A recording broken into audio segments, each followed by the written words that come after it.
Now in his 9th season in Morgantown, West Virginia, head coach Marlon LeBlanc has a deep team that could make a deep push in 2014.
At Ludwig Field here in College Park, Maryland, every single member of their loud and proud fan base named the Crew appreciates what Maryland head coach Sasho Sorosky has built here with the Maryland men's soccer team. And make no mistake, Sasho appreciates his fans. So on Crew Appreciation Night, you can bet it'll be loud for a Maryland derby as Pete Caringi Jr.'s UMBC Retrievers and their Lot 17 face Sasho's starting 11, the Terps and the Crew. It's going to be fun. Maryland and UMBC men's college soccer next on NSCAA-TV.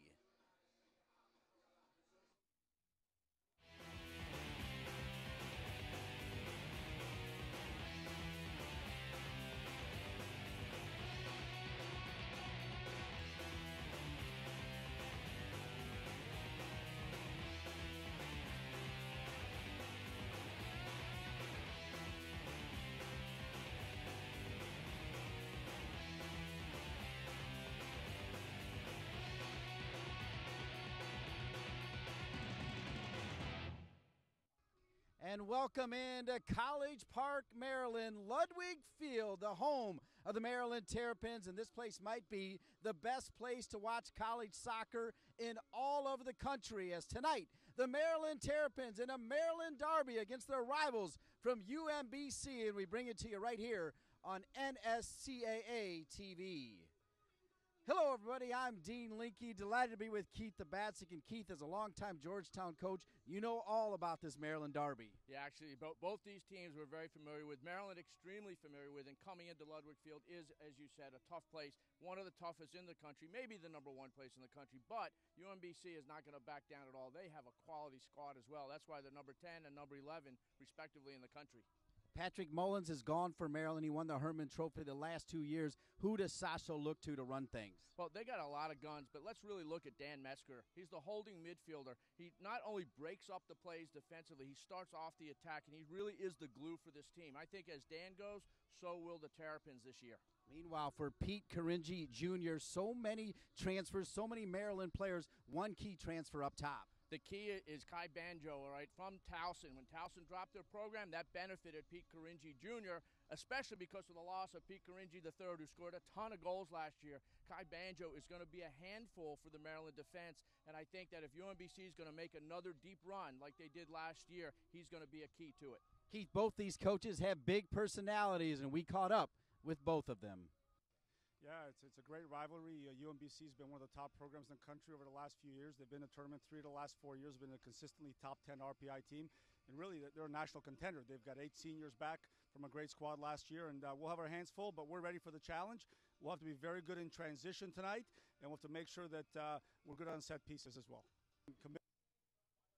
Commitment that allows us to go to Europe to do various things for our players. Obviously, we want to to attack. genuinely That's the great style we experience. play. And we want to be able to people go at who've joined Maryland, our group put them under a little bit of we had a pressure. dinner. We asked for 11. We had 13 sign up. We're at 15. Pretty soon, I'm going to have a starting. And look, NSCAA College Soccer Special and everything on NSCAA TV. Dean Linke along with Keith the Batsick getting you set here for a big one between Maryland and UMBC. Take a look here now at the starting lineups.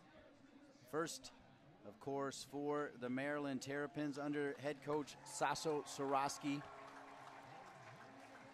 Steffen, very good in goal, Keith. Yeah, in fact, maybe the best in the country. Zach Steffen, he's played for our national team, played every minute of every game so far in his career. Also look for number 7, Dan Metzger. He's the guy, he stops the offense for the opposing team, but he also starts Maryland's offense as well. They got a lot of people up there that can score goals, but I think as Metzger goes, like I said before, so does Maryland. All right, that's your Maryland starting lineup. Let's take a look now at the starting lineup for the UMBC Retrievers under Pete Caringi Jr. And they play in a 4-2-3-1, a very attacking-minded team. But watch the combination in the back of Omar Ballo and Marquez Fernandez, maybe the fastest center-back combination in the country. They'll need to be. But on the other end, Kai Banjo, the transfer from Towson, is going to be the target, hopefully picking up the scoring slack from Pete Caringi III's departure. Pete Caringi III now on the bench as a volunteer coach for Pete Caringi Jr. What a soccer family indeed, as We get you set here for Maryland and UMBC, Game 3 of a 20-game package on NSCAA-TV, and we're delighted that you're with us. Of course, Maryland, winners of the 1968, 2005, and 2008 NCAA National Championship. They were also in the final a year ago, losing to Notre Dame at PPL Park, and they've been to 12 straight, count them, 12 straight NCAA Sweet 16s, Keith. Yeah, I mean, just an amazing job by Sasha Swarovski. It's not a secret. Everyone knows that. But, he wasn't here in 68, but he was here in 2005 and 2008. And he's done just a fantastic job building not only the program, but, of course, the facility and the atmosphere here. Maryland topped UMBC 3-1 in College Park in the 2012 meeting between these two programs. In that one, Michigan native Casey Townsend tallied 3 goals, and John Sturzer headed home the winner in overtime to lead number 1 Maryland past UMBC 4-3 in front of a Retriever Soccer Park record crowd in 2011. As you take a look at the fans here, and of course it's Crew Appreciation Night. First 1,200 got a T-shirt from Sasho Swarovski and the Maryland Terrapins. I'll tell you what, UMBC brought up several hundred fans as well. Yeah, they're the fans that they call Lot 17. It's their fans at the lot that they hang out in before the game starts, and a couple busloads of them down here, and certainly just 40 minutes up the road for them to make the trip down. I'm sure not just those fans as well coming. UMBC is 2-0 after topping LIU Brooklyn 4-0 and Sacred Heart 2-1 in its opening weekend. Meanwhile, Maryland comes in at 1-1 as a crowd of nearly 5,000 helped Maryland top number 17 Coastal Carolina 3-2 in the home opener. That's after, though, they lost that thriller at Louisville in front of that record crowd as they unveiled the new stadium. Yeah, Louisville with over 7,000 in the brand new stadium that they had there. Certainly one of the best stadiums in the entire country. And they marked it out well with a shutout of Maryland. It's hard to shut out Maryland, but they did bounce back. A very good Coastal Carolina team, and Maryland winning 3-2, an exciting game there. Almost 5,000 at that game. Running the show in the middle, the referee is Nikola Alekchik. On the lines, it's Corey Carter and Matt Richardson as we get set to start the Maryland Derby right here. UMBC in all black from head to toe. Maryland in the new uniforms with the stripes across the front of the jerseys, white shorts, striped socks. And the Maryland Terrapins, one thing we know, if the crowd gets behind them, they can really unwind a visiting team. Yeah, and I think this is always one of the big keys for a visiting team is when they come in is that first 10 minutes because Maryland will usually come out not only at the beginning of the game but halftime, just all over you. I think they've got 12, 13 players on the field. Now, that is no secret to UMBC, and interestingly, similar style that UMBC likes to play.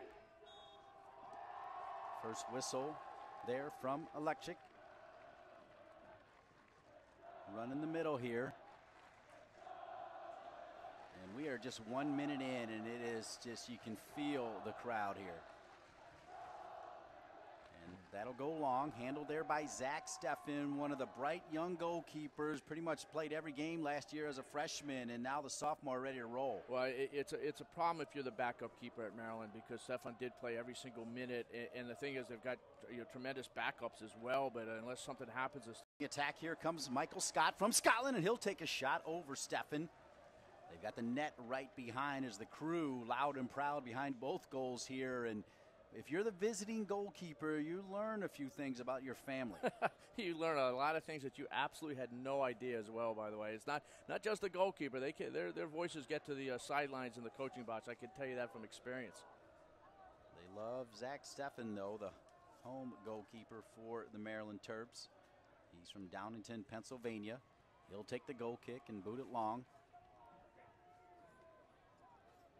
Tsubasa Endo will come off the bench for Sasho Swarovski. And if you know anything at all about Maryland soccer, you know that they can run a second team that is almost as good as the first team. Yeah, and I think that's been, one of the keys. Actually, it's a key for any team that's going to go deep. But Maryland in particular, last year there was a game they played UCLA early in the year, and they came back and won that game against UCLA. I think they had 21 players that participated in that game without losing a beat. Foul on UMBC, so it'll be a free kick for Maryland. Crowd still rolling in here. We were here last year for a Duke game where they thought nearly 1,300 people were actually turned away, couldn't get in. The fire marshal showed up as it was the last time Duke was going to be here because welcome to the Big Ten, Maryland. So excited to see them play in the Big Ten, Keith. No, absolutely, and boy, they're going to help the conference. Back across, this is trouble, punched out of there. As Phil Brino, 0-0, a redshirt freshman, has really stepped up, played a great spring game against Georgetown, and after that, Pete Caringi thought he's the man. Yeah, he did actually, and really fought his way into being the man. I want to finish my thought on Maryland and the Big Ten, helping that conference, which is already one of the top conferences there is in the country. Dropped here quick to Aticha.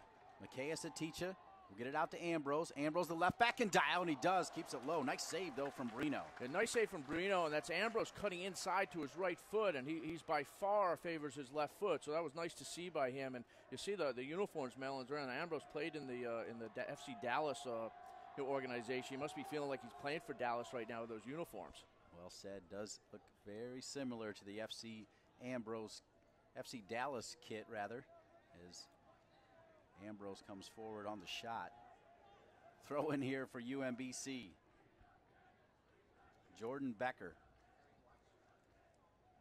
Becker for UMBC, a converted forward last year, went into the left back position going forward. He's at 15 points in his career from the left back position. You can see he loves to go forward. That suits Pete Caringi Jr.'s style. UMBC is a formidable team. They only lost one game last year, going out in the tournament on penalty kicks. And Dean, not only losing just one game, but they had the top winning percentage in the entire nation at 84%, and it's the second time they've had the top winning percentage. 1999 they did as well, although Pete will be the first to admit it was not a very strong schedule they had in 99 when that happened. Last year, a different story. What a year it was in 1999, eventually losing to Duke in a game that they were leading. A heartbreaker, but I love it because Pete Caringi Jr. still calls that one of the all-time great moments for UMBC, even in a losing effort. Of course it was, because they really made a mark, and really since that time, every single year, UMBC has come out with a team that threatens, to make a run to get into the NCAA tournament. They've been dominant in the America East Conference. 4 of the last 5 years in the final, winning 3 of them. They try to find big man number 26, Emmanuel Corval, up top. He will be very active and busy. Remember, Patrick Mullins is gone after winning the last 2 Mac Herman Trophy awards. What a performance, Mullins. What a great career he had here at Maryland. Well, he had a brilliant career, and the all-time leading scorer here at Maryland, and to say that is a statement in and of itself, no matter what else happens. And the second Mac Herman Trophy winner, and believe it or not, Jason Gary, the other one, both from Louisiana. You wouldn't think that, would you? And they both up here, and Sasha, when he got Jason Gary, he opened up a good door there. In the back, Suli Danka and Chris Odui Atcham. Number 28 is Odui Atcham. Number 22 is Suli Danka. Those two are not the biggest center backs, but they are extremely quick. Yeah, they are, and that's the reason that those two are partnered together today, and that's because of Kay Banjo's speed and athleticism up top for UMBC. And Maryland has some other options, and they've played some other players in the back there, but mostly Alex Krognall. And this time they went with Danke instead, and I think Sasha believes all 3 of those are equally starters. It was Ambrose who started the attack again a moment ago, but it goes off of Corval. It'll be a throw-in for UMBC. The Crew, they do not sit, the student fan base here for Maryland. Coming up at halftime, we spent some time with Sasho Soroski, and he tells us why he felt it was so important to bring the student body out here to support this team. He's extremely passionate about the relationship the players have with the students here at Maryland. Passionate about that, and he's passionate about soccer and the college game. He's been quite a leader in the country, oversees the coaches, Division I Coaches Committee as well. It's really done a lot, including a lot to get TV coverage of so many college games. Campbell try to run it down. His effort lead to a Maryland throw-in. Ismail Corboz delivered a pretty good ball. And it's one of the strengths of Corboz is his services. He's a junior from New Jersey, a transfer from Rutgers. Here's Metzger. Keith Tabatsnik talking about how important Metzger is to running this Maryland team. He's not the flashiest player, but they've got enough flash. He's just steady. They got plenty of flash. They need somebody to keep the flash together. That's what Metzger does. And like I said, he sits in that's such an important role, 4-4-2, where he sits in front of the 2 central defenders. And that triangle, 3 of them, really play a big role in stopping attacks from the other team, especially a team that plays with one up top, as UMBC does. Speaking of center backs, Marquez Fernandez and Omar Ballo, two of the best in the country. Ballo, an All-American. And, of course, Fernandez, a transfer from Maryland. He wears number 5 for the team in black, UMBC. Might not find a quicker pair of center backs in the country. I think absolutely, Dean. That's the strength of those two together is the speed. Individually, they're both very good players, but together it's very hard to beat them behind. Quick on the turn, too. Balls like this to go over top, and, while the Maryland player slipped, it was still, you see how quick Marquez gets back in there. Marquez with his right foot, trying to spring Malcolm Harris, the junior from Maryland. Keep in mind, 3 walk-ons start for UMBC. Both outside backs. Spencer Williams is a walk-on, and Jordan Becker, as well as Stephen Ho, who plays the right midfield wing position. No, and it's something, but it's a good statement too, for Pete Caringi. He doesn't care where the players come from, if he recruited them or not, if they're good enough. And I do know some programs that actually don't even have open tryouts, and I can tell you at Georgetown, I relied on them, quite a bit in the day, and found some very good players in open tryouts. On the turn, Gaten Catobiano wears number 80, along with Harris number 77. Some untraditional numbers here for UMBC. Well, maybe Catobiano's number is an accumulation of the schools he's been to, because he's been at George Mason and Loyola before getting to UMBC, so maybe just added them all together. Some Georgetown math coming to you from Keith Tabatsnik right there, but we'll take it. Exactly. I couldn't tell you how that. It's 3 into 80. Can you do that? You can make it work. There you go.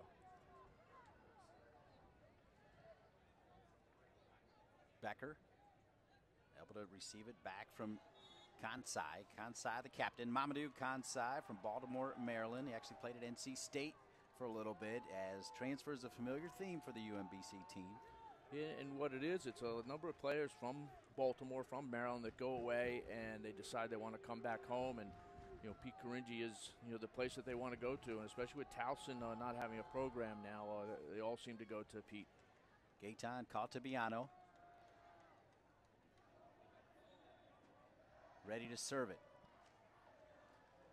Steffen, no problem for Steffen. It'll be a goal kick for Maryland. We're about 10 minutes in, no score here for this Maryland derby. University of Maryland and UMBC. A lot of respect between these two coaches, and boy, you get the feeling both of them have a lot of fun as well. Pete Caringi, I tell you, he's a wild card. Pete is. Pete has, he's very, very determined, focused, and serious, in terms of trying to win games and developing his team. But he also has a good outlook on everything and perspective. Metzger able to field it forward to Campbell. And Campbell stopped. There'll be another free kick opportunity for Maryland, so the white and red striped jerseys will work their way closer to the 18. Got to remember that back line of Spencer Williams, Omar Ballo, Marquez Fernandez, and Jordan Becker. They've been together for a long time, pretty much started all of last year, so they are very good at moving up, moving back, Keith, together. Yeah, they're definitely on the same page, and in fact, 8 starters returned for UMBC. See if they can get it in behind that back line. They do, and a save there from Brino. So Phil Brino. That's right. It looks that shot might have come off the UMBC player as well as he's dropping back, but put that pressure right on top of it. And I think that's something Maryland does do at home quite a bit. They'll get those free kicks and go right at you. Brino listed at 6'3", 215 pounds. When you're down on the field next to him, he does look like a middle linebacker, but extremely quick, according to Pete Caringi. Well, he's gonna need him to do a good job there, and the goalkeepers, and especially in a team that likes to attack, are such an important part to make the big save, the save that can end up keeping you in the game where you can win it at the end. Cooling down here. It's been hot all day in College Park, Maryland. It's really perfect right now.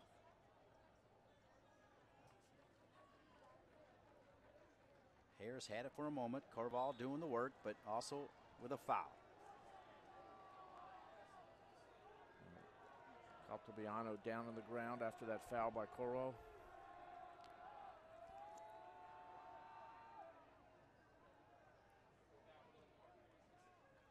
Mikayas Aticha. We've not said his name a whole lot. He's the Big Ten Offensive Player of the Week. Take a look here at the foul. We'll maybe see it another time. But Aticha was huge in that win over number 17 Coastal Carolina. Yeah, no, and he's one of the exciting players that they have, and the player that he is a player that needs to touch the ball a lot more than he is, because of the more he touches it, the more things can happen. And certainly right now Maryland's kind of bypassed him. You see UMBC kind of setting up their back line of defense just a little bit behind the bottom of the circle. And it may even encourage Maryland to play a few balls over top when they have the time there, but because of the speed that UMBC has, they're able to do that. Tough ball there, the communication between Denka and Odui Atcham. Here's Campbell on a turn.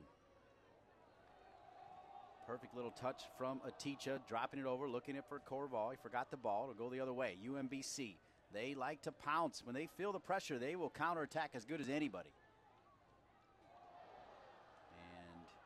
Played on.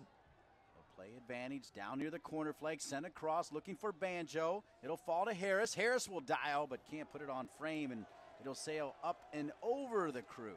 Yeah, and that's Malcolm Harris, who's won the starting spot this year. He's a transfer from Denver. Just a fantastic youth player in the state of Maryland that I think is very happy to be back in the state and playing for UMBC. We're going to see, I think, quite a good year out of him. He was a good player for them off the bench last year. Maryland falling to Notre Dame in the national title game 2-1 at PPL Park in Philadelphia a year ago. A game that had some possible handballs and a lot of controversy, actually, Keith, if you remember. It did have some controversy, although to take absolutely nothing away from Bobby Clark's team, and who had certainly deserved as much as anybody to be called the national champions last year. But it did have controversy. You don't want to see that in any game, certainly not the final. Maryland doing a lot of work up the left side of the field. Aticha looked like he was fouled, and he will earn it. A free kick, dangerous one now for Maryland. It's interesting because it certainly looked like a pretty clear foul from here, but Adoya Atsam is kind of arguing right away. We'll have another look at this, and it certainly looked like he got him there. Argue what you want, but now you got to get back and defend, because Maryland has traditionally been really good on these, serving some very dangerous balls in. A bit far out to take a shot there, although you never know, but I think they'll be crashing the box in there. We'll look at number 26, Corval. Well, what a shot over the crossbar. Almost snuck in right there. He was shooting the entire way, Keith the Batsink, and he almost got it by Phil Brino. A brilliant shot there from number 8, Mayo Corboz. Yeah, it was. He hit that ball well, but the problem with that angle is that you do have to hit it perfect to score. And, Corboz not too bad there, but getting into the back of the net. You say Corboz is the transfer from Rutgers and the Pingree School in New Jersey. Miller Bugliari, one of the famous, iconic high school coaches. He's coached so many good players.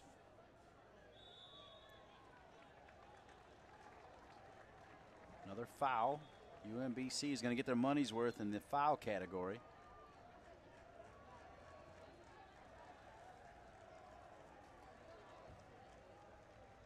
It's probably an overused reference, but this is indeed the house that Sasho built. I mean, you think about where this started and where it is today. I mean, the work of Sasho Soroski is almost unparalleled. Well, it really is. I mean, back in my early days at Georgetown, where we're sitting right now was just simply a hill, with some benches in front of it, and there was small benches on the other side of the field as we're looking across there where the stands are. Nothing behind the goal. No place for the crew because there was not a crew. Shinsky got this one started. Here's a shot, top of the 18, and once again in perfect position, Phil Brino with another save for the Retrievers. Yeah, Brino in a good position on that shot by George Campbell, the freshman from Baltimore. And we're going to have another look at this. We see the end of that, and Brino keeping it out. Did a good job. That ball was moving. He just knocks it down, stays right on top of it. And George Campbell showing a little bit why he was the Maryland High School Player of the Year last year. UMBC trying to keep some possession. Banjo, very strong, back to goal. Spread it out wide to Ballo. Caltabiano. Stolen away again by Maryland. Getting the job done on the far side is Mikey Ambrose.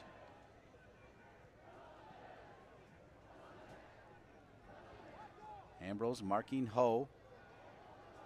Banjo trying to play it in. And a foul push from behind for UMBC. It'll come back to Maryland. Yeah, and Banjo playing that ball, it's a tough ball when you flick it up in the air like that. And maybe, I would like to see him actually just turn on that ball right there, and he's facing goal. He can go one-on-one, maybe even get a shot right there. The Maryland Terrapins, now a member of the Big Ten. They've had 8 appearances in the College Cup since 1998, the most in the country. And they've reached the round of 16 in 17 of the last 20 years. Guess what, Keith? The most in the country. Yes, indeed, and Maryland, as we said, as we say so often, every time you talk about potential winners of the national title, Maryland's name is going to always come up. Inside the top of the 18, flag is up.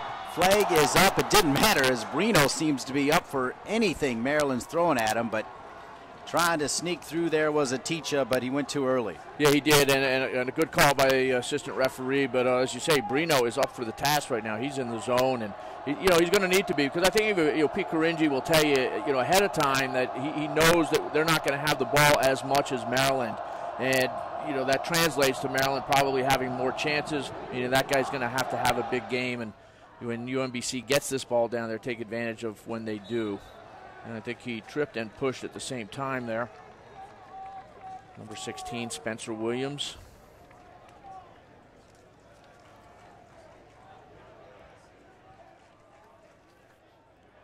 And this back line that has played together for a while for UMBC make it very difficult. We know about UMBC being an attacking team, but they were one of the best defending teams in the country the latter half of last year.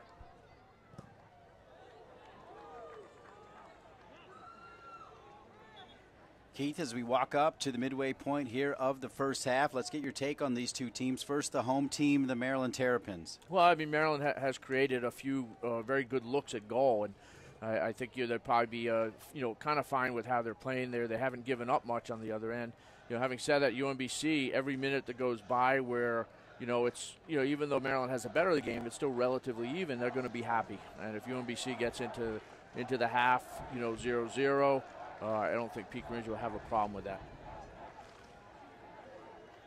There's a good shot at this fantastic crowd. We were here last year for the all-time biggest crowd. As that opportunity goes awry, flag is up. 8,397 for the game against Duke, topping the other game we were here for against Duke in 2011 when it was 7,957. And I'll tell you what, it's a pretty solid crowd here tonight. It is a solid crowd here tonight. I'm not sure they're turning away 1,300 like last year against Duke, but definitely enthusiastic crowd. You think about last week on a Monday night where they had almost 5,000 against Coastal Carolina. Jordan Becker trying to serve a long ball with that left foot, looking for a hole down the right side. Too long. It'll be throwing back for Ambrose in Maryland. Last night we were in West Virginia as Marlon LeBlanc, the former Penn State Nittany Lion, West Virginia's Mountaineers, knocking off the ACC's Virginia Tech Hokies by a score of 3-0. Yeah, that was the Andy Bevins show last night for West Virginia. 2 assists and a goal. Marquez bumped to the ground by Corval.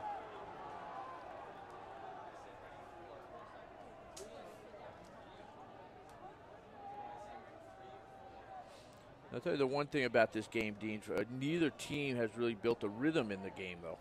Maryland has created some chances by getting the ball up very fast, more or less bypassing the midfield. And UMBC has not been able to get a hold of the ball. As you see right here, even though coming out of the back, they're just going to kick it long. Going to gain some territory and win the second ball.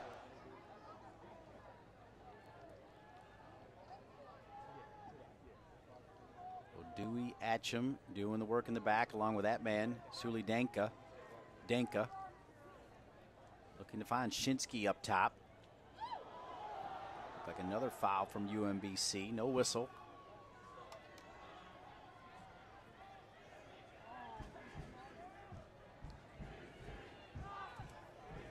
High pressure from UMBC.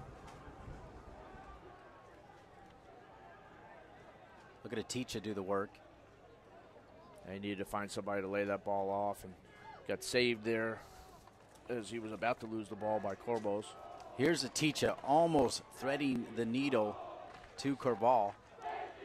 And that's where Aticha is most dangerous, facing forward a little bit deep of the opposing team's back line. And, you know, before we saw him with his back to the goal, having to come back, and he needs to get himself in positions facing forward.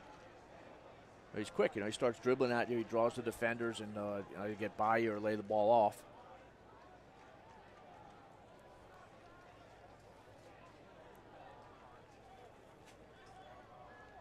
Rayleigh. Metzger again to Rayleigh.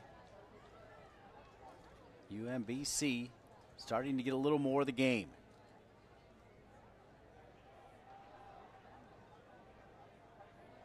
Coming forward, there's Harris.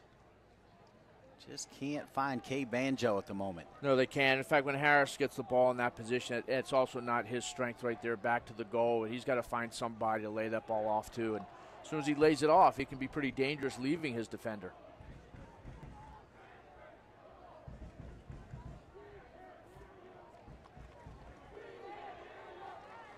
Aticha. Rayleigh. Sasho Soroski's teams, they keep it on the carpet. And here they go. They string 7, 8 passes together. Rayleigh will try to break you down. Looking to get it inside the 18. Right at the top there was Campbell. Yeah, and I think Rayleigh might have wished he had tried to split the defense with that ball there instead of playing it in front. But Rayleigh have been, you know, he's a fifth-year senior. He's actually playing his 74th game for Maryland tonight. Maryland ODP and Region 1 player. This is like his brother, JJ, a fantastic player for Providence. A great 4-year career.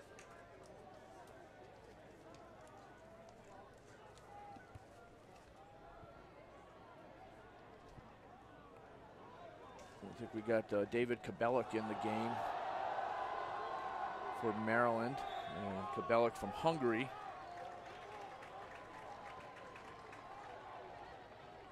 There's Campbell right there. And Kabelek will come in for Corval, and Corval getting some instruction moments ago from Sasho Soroski. I didn't think Corval had been very effective when he was in there. You know, I think he almost looked a little bit lost in where he was supposed to be. He's a redshirt freshman from Virginia, and I know they feel he's got a lot of promise, but I think he's got a little ways to go to be an effective player in a big game like this.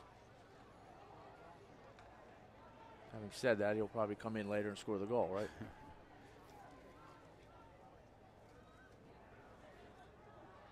Maryland had an impressive offseason going over to England and spending time with Man United and Tottenham and Crystal Palace. An amazing experience playing all three of those teams, youth teams.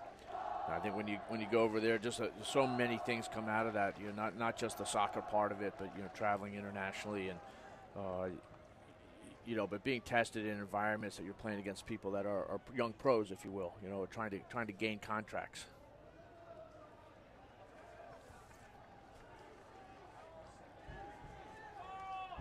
Becker.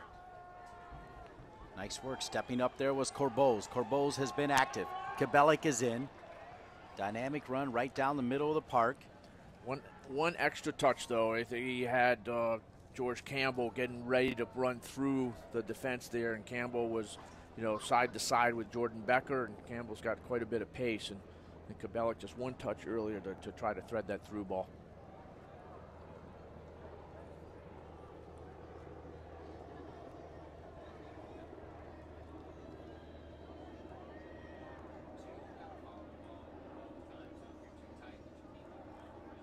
That's a good job by UMBC. You know, they've been very, very patient defensively there, and they're very happy with the ball being played back. And yeah, they're keeping, you know, it's about a 35-yard amount of space that they're allowing Maryland to try to play through. And hence, Maryland going over top with the ball. course, Keith the Batsnick starred at American University, an outside back, giving American a little love. Yeah, it just came out of my mouth. Speaking of America, they're playing UCLA, and I'm probably thinking about that. You know, they're out playing the #1 team in the country tonight. So good luck to Todd West and his team against Jorge Salcedo's fantastic Bruins team.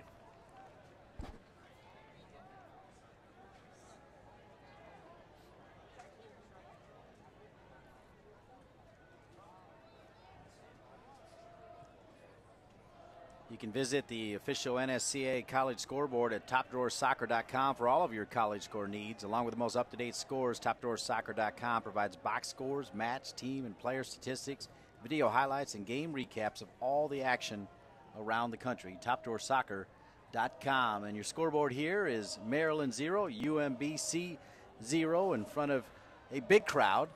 UMBC trying to make it 1-0. Here's a shot from distance.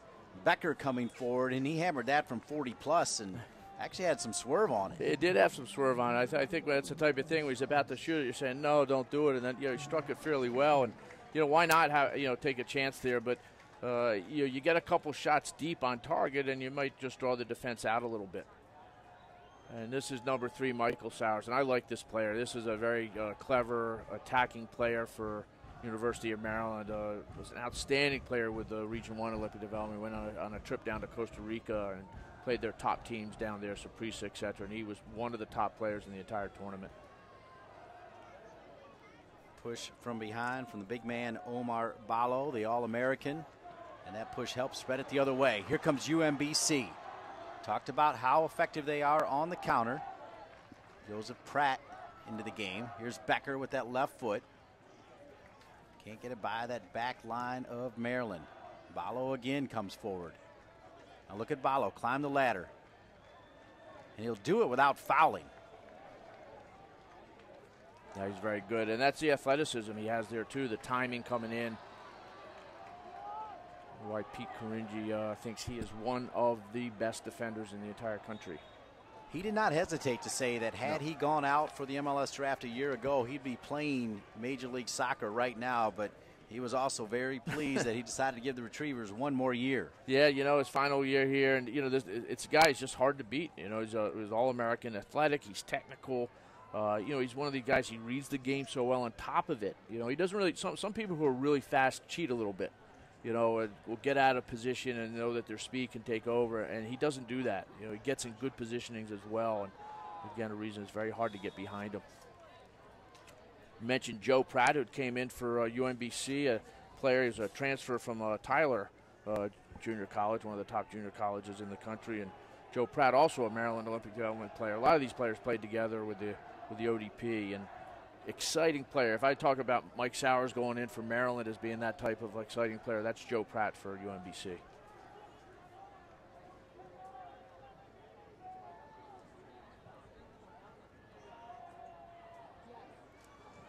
Good ball served in just a little bit too long, but good idea as Ballo had come forward. And that's another reason why he's an All-American. The center back, very dangerous on free kicks where he can get that big body in there. 18's very athletic, and he can snap a solid header. Another sub now for UMBC is Cormac Noel, the freshman from England, checking into the game for Pete Caringi Jr. Pete Caringi III, who scored so many goals for UMBC, was part of the Herman Trophy watch list, is now a volunteer graduate assistant, rather, on the bench for Pete Caringi. Actually, I think undergraduate assistant, because I think he's still trying to. He's just trying to finish since he left to go play last year. But I was asking before, who's the best Caringi coach on the bench? And he said, well, if they win tonight, he's 3-0, so he's going to take that. What's the story behind him calling you Goals to Batsnick? Can you make it quick, or? Well, there's so many goals to talk about. I don't think I can make it quick. But it was basically one goal in my career. I love it. Aticha. Great service to Campbell. Campbell showing some speed. He'll face that tough back line of UMBC and can't do anything with it, Keith. No, he did the hard work, keeping the ball and then turned. And when he turned, he actually created some space away from the defender and kind of, rushed that pass. And that's something, he's a freshman there, and it's something he's going to have to learn to do a lot better on, be more composed there. He really did all the hard work. Campbell back to Aticha. Now Metzger.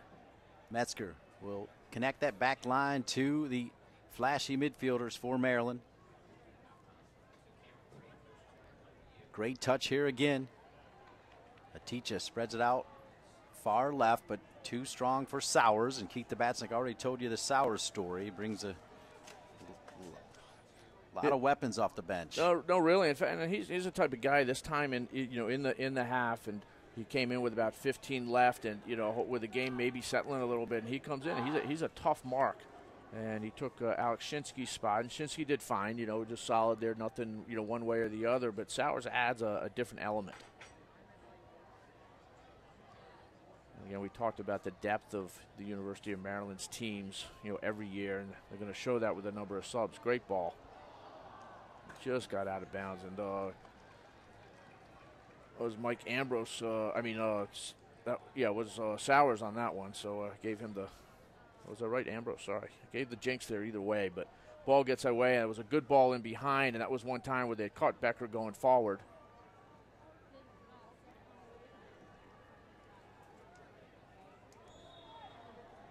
Whistle. Come back to Maryland.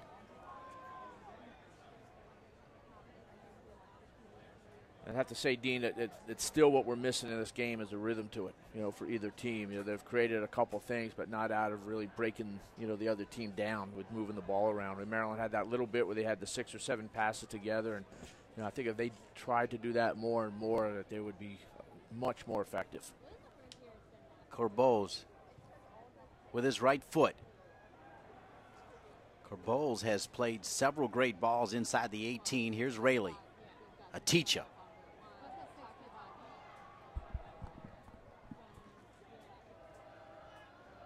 Kabelik, he is busy. Kabelik, great ball through, trying to find Sowers. Sowers pushed just a little bit by the big man Balo, but referee had nothing to do with that. Yeah, nothing to do. Just enough to knock him off his balance there. But again, Kabelik, a good ball in. That's the ball he should have played a little bit earlier, when he had Campbell on the run. Maryland has been tagged to win the Big Ten in the Big Ten men's soccer preseason poll released by the conference.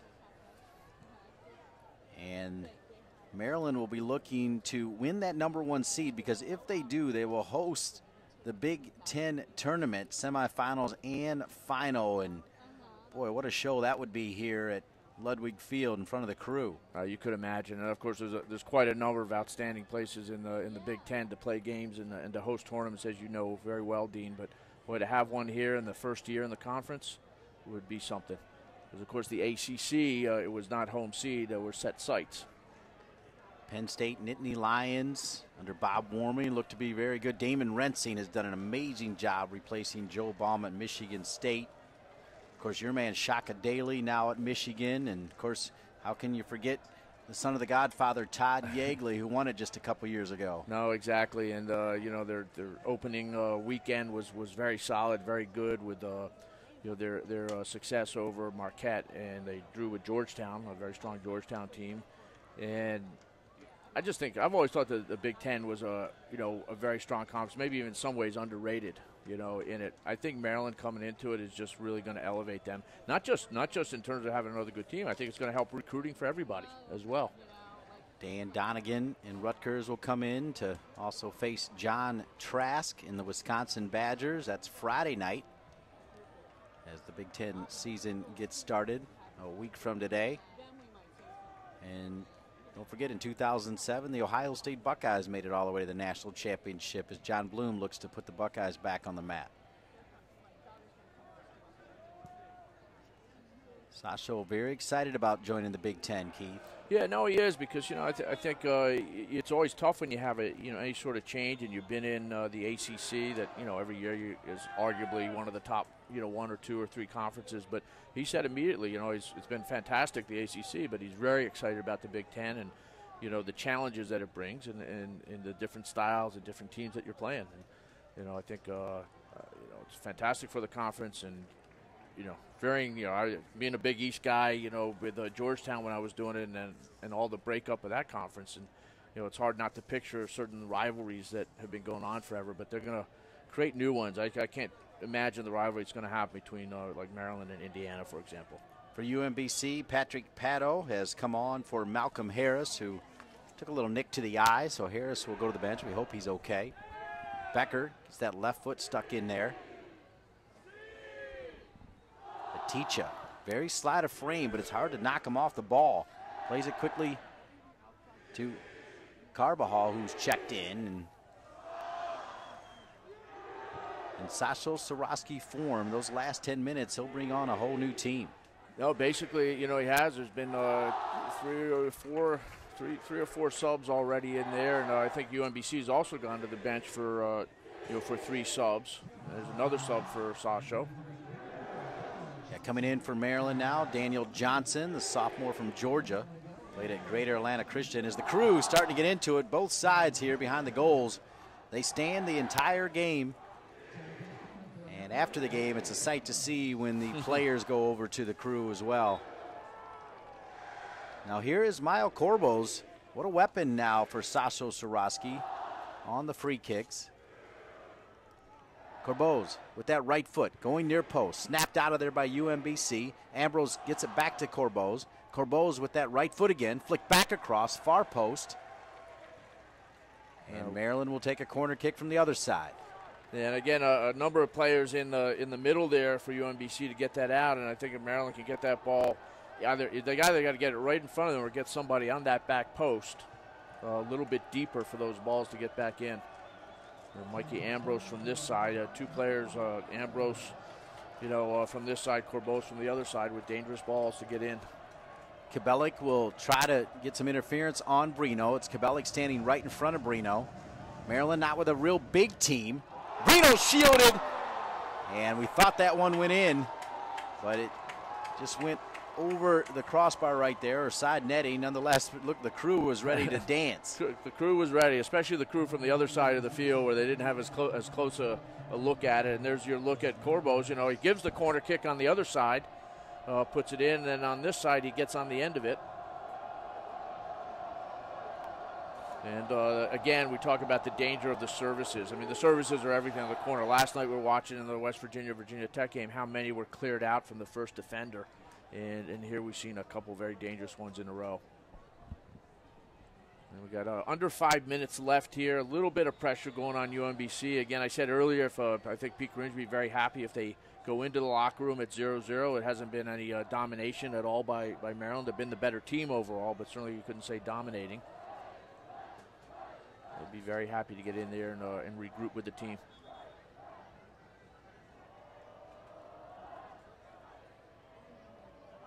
They'd probably be even happier if they grabbed the goal before it ended there. And that's one thing about UMBC is, and they've had a tough time doing it because it has been one of the keys. You said earlier, Dean, about how well they counterattack. And, one thing is Maryland has not really allowed them that open space to do that in.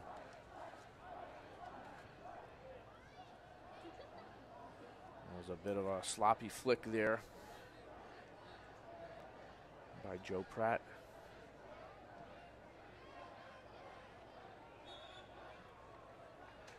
Rayleigh not able to keep that pass in. It'll be a throw in back to UMBC as we're under 4 minutes here in the first half. Still no score.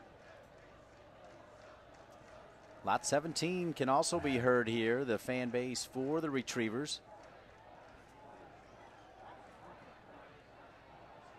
Pete Coringe Jr. really tipping his hat to Sasho Soroski and what he's built here, and really gave Maryland a lot of credit for what they built with Lot 17. And I love that sort of continuity and relationship between these two coaches. Well, absolutely. It is that way. And, anyone that raises the bar, everyone else is going to have to try to get to it. You got Tim Von Steeg has done that at Santa Barbara.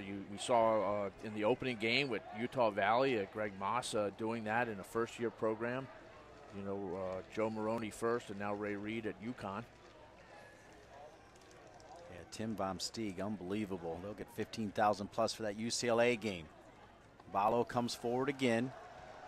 It's really not a bad ball there. If Ballo can get on that head net across, that's what will be one of the best chances for UMBC to get something in there. As the Maryland players, takes a lot of discipline to stick with your player once the ball's gone over your head, and almost get it. It's the second time on their free kicks, by the way, that we've seen Ballo go to the back post. He's kind of come around some picks and trying to get free at the back post, either get a header on goal or back across. Both balls in, just a bit heavy on the pass.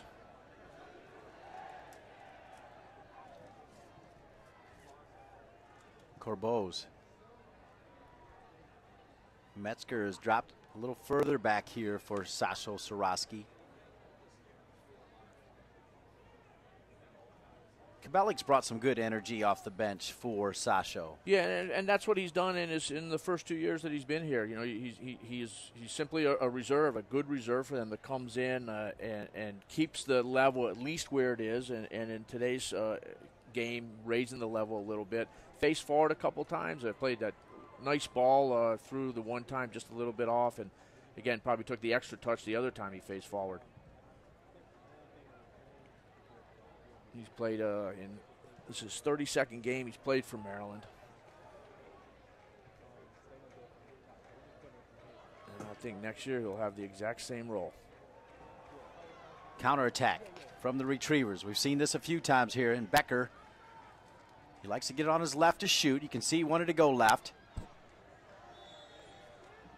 And Maryland knew exactly what Becker was going to do. Yeah, experienced defender there, Jeremy Raley. And when Raley came to Maryland, you wouldn't expect to be saying experienced defender at this stage. And he actually won that spot. He'd been playing all over for Maryland in his first couple of years here. And then last year ended up being the guy. They were trying to figure out that right back spot, and he won it over, and is solid as can be.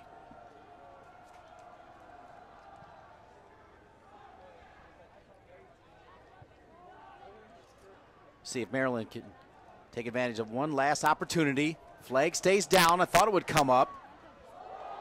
Good job there by Johnson to keep it alive. Johnson will cut back. Back again. One more time. The crew loves it. But the defenders for UMBC staying with him the entire way. Raley sends it back across. Brino's there. Whew, what a show right there from Daniel Johnson. Yeah, it was a show, and equally defensively a great show as well. Like you said, he didn't bite, you know, at all, and ends up having to play it back. Not a bad cross in by Raley, just a little bit deep. And again, happy for Pete Caringi. I think he's going to be happy with this. Well said. Perhaps it was all show, but really nothing to show for exactly. it, as after 45 minutes of play here at Ludwig Field in College Park, Maryland, it's Maryland 0 and UMBC 0. Yeah, and again, I think, as I said, neither team has really got a rhythm in terms of taking over, you know, this game at all, but Maryland having the better of it and a few more good looks at the goal. All right, Sasho Soroski, the fine head coach from the Maryland Terrapins, joining us now. And Sasho, end to end, what's your thoughts on the first 45, Coach? Yeah, that was pretty tight contested. Both teams did a good job defensively. There wasn't a lot of great chances. We had a couple of good looks. I think we have to get a little more sync with our attack. There's times that we could go forward and times we could put a better cultured ball in, and we got to do that part a little better in the final third. But overall, you know, pretty solid performance. We'll tweak a few things at half and see if we can do better.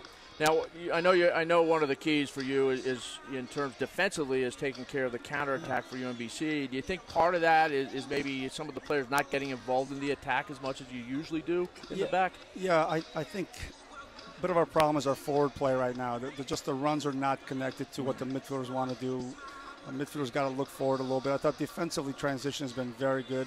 I think we got to be a little better in attacking transition when we win the ball, and hopefully we can clean that up. All right, Coach, good luck in the second half. Thanks, guys. Sasho Soroski, the fine head coach for the Maryland Terrapins. It's Maryland 0 and UMBC 0 here at halftime. Dean Leakey along with Keith Tabatsnik. Take a look here at your Disney Soccer Player of the Week, getting it done in goal for Campbell University. He's from Bellingham, Massachusetts, talking about number 1, Matthew Mazinski. He stood on his head, had double-digit saves, Keith. Congratulations, Matthew, is the Player of the Week, and it's good to see a goalkeeper in there. It's good to see a freshman as well. All right, take a look now at the NSCAA Continental Tire Top 10. And there is the UCLA Bruins, Keith Tabatsnik's pick to win it all, and Kenny Lola's Louisville team at number 2. Yes, exactly, and you see a few ACC teams in there, but in terms of the Big Ten, you see Michigan State there, and you see Maryland as well, and I think we'll see more Big Ten teams moving into the top 10, Dean. Damon Rentzing getting it done from Michigan State. And you know Sasho will be there as well. Your top 10 is presented by Continental Tire, proud to be the presenting sponsor of the NSCAA rankings and the college soccer game of the week right here on NSCAA-TV. It is halftime here in College Park, Maryland, after 45 minutes of play in this Maryland derby. It's the University of Maryland 0 and UMBC 0 as you're watching NSCAA-TV.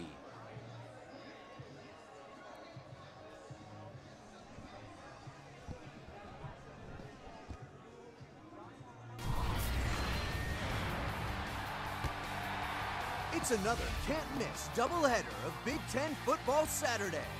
First, the Badgers look to unleash their dangerous running attack when they welcome Western Illinois to Camp Randall. Then, Northwestern is in for a battle when they square off against Mac Power Northern Illinois. Or you'll see other great matchups tomorrow on BTN and BTN To Go. You watch the match live. You road trip to the away games. You rise and fall with every run. Above all, you live your love of the game. Whatever you do, get there with Continental Tires and improve your grip with extreme contact traction. Continental Tire, for what you do.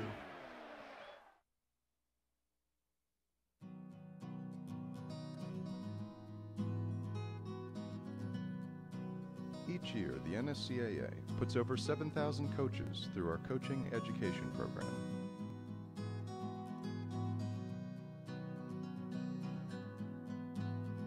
Youth, high school, and college coaches at all levels participate in the diploma courses.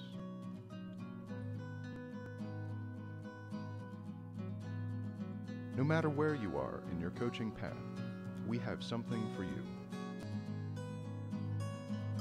Join your peers and get educated. Better coaching, better players, better game. NSCAA Coaching Academy. Improving soccer, one coach at a time. Register today at nscaa.com/education.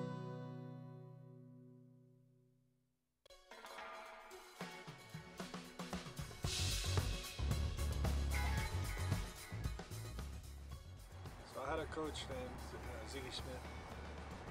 He got a hold of me at 18 years old. It was great for me because, you know, he was strict on us, he was strong with us, but he was very fair. I have to make time for the things I want to do. I want to get better at my sport. I have to take some time, set time aside and do that. Really taught me about the game in general and tactics, you know, how to watch a game, how to see a game. A lot of the lessons I learned from Ziggy I kept with me throughout my whole career. And it was good because, you know, I always wonder what my path would have been like if I had a different coach.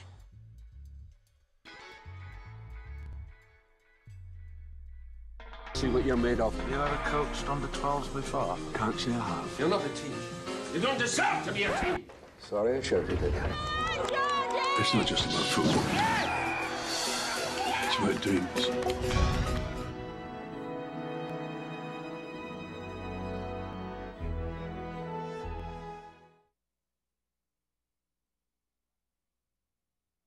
By the National Soccer Coaches Association of America. Any rebroadcast, retransmission, or other use of any image, sound, account, or description without the express written permission of the NSCAA is strictly prohibited. Another fantastic crowd here at Ludwig Field, home to the Crew, and also Sasho Soroski's starting 11. So many great things coming under the direction of Sasho Soroski, and I caught up with him before the game.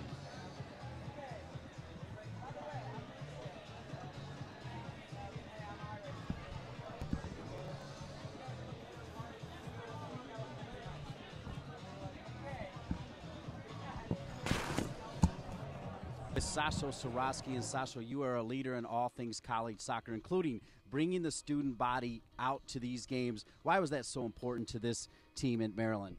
Well, if you're an athlete, you want to play in a big stage, and there's no better sign of respect than to get the students at your university to come out and support your squad. And so we've worked that relationship for many, many years. It's been a lot of work, but there's a genuine love affair with our student body. They follow us everywhere.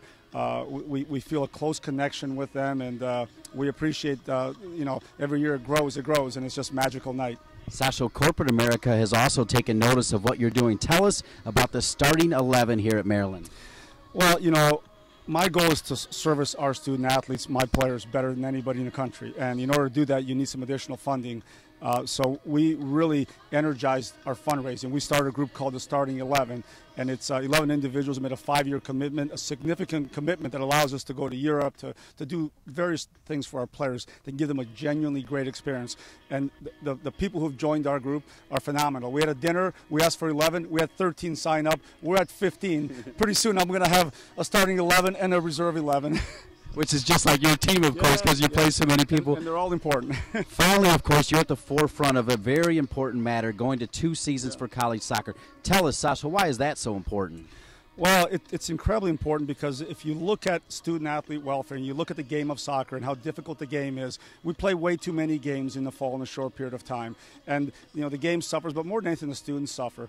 Tonight our players will run, 7-8 miles in this game in 90-degree heat. And then, the college season is set up so you play every 2, 3, 4 days, and that's just unfair. Our conference championships, our national championships are set up playing 36 hours after a grueling semifinal. That's just not fair to the student athletes. Also, we miss a decent amount of classes in the fall. We miss 0 in the spring. Soccer is a sport that people now starting to understand is played over the course of the year, that you need to have proper balance, proper periodization, proper technical work, so you can produce a game that fans can watch and grow and grow. We have to get rid of the championships in the middle of December that don't work. Having our championships at the end of May, throughout the month of May and early June, we're going to pack big stadiums, and we're going to show what a great sport this is, played at the highest level. Finally, on a sadder note, the black armband. Tell us about that quickly. Yeah, we found out early this morning that A.J. De La Garza and his wife Megan lost their son Luca. Luca was diagnosed when he was at the 20-week part of the pregnancy. They decided to stick with the birth of Luca, knowing all of the possibilities. Luca was born and had surgery immediately. Last night, he couldn't make it through the second surgery. It's been a very, very emotional day, and we acted quickly to pay tribute to Luca. So we'll be wearing a black armband today, along with this shirt here. That shows our tribute to Luca. AJ is a part of our family. Megan's a part of our family. The De La Garzas have our thoughts and prayers with them. And tonight's a small way to pay tribute to a special family, special young man who fought hard. I know you'll play for them. Thanks for all you do for college soccer, Sasha. Thank you, Dean.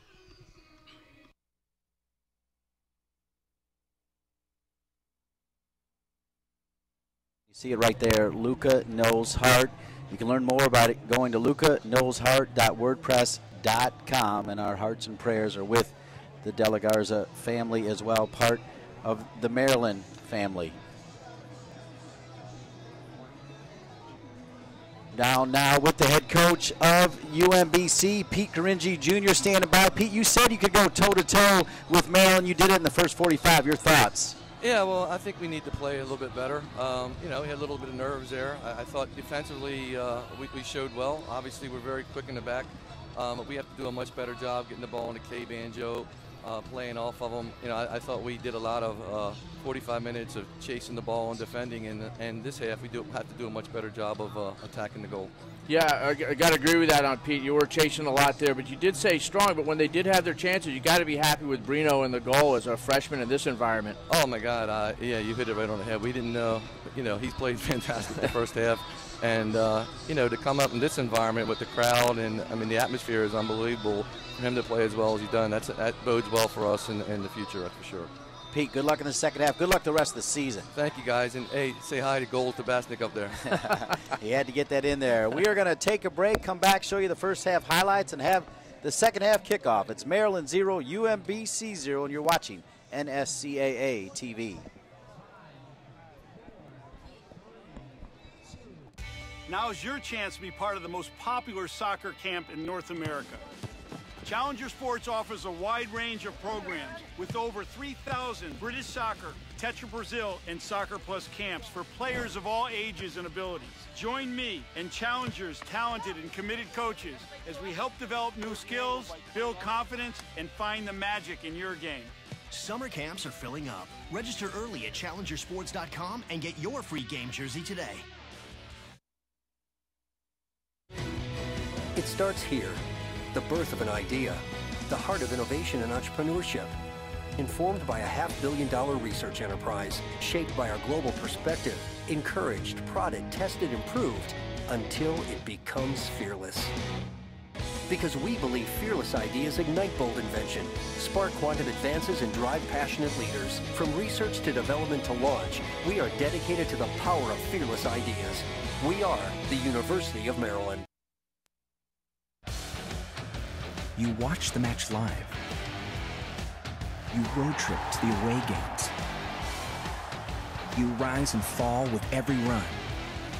Above all, you live your love of the game. Whatever you do, get there with Continental tires and improve your grip with extreme contact traction. Continental Tire, for what you do.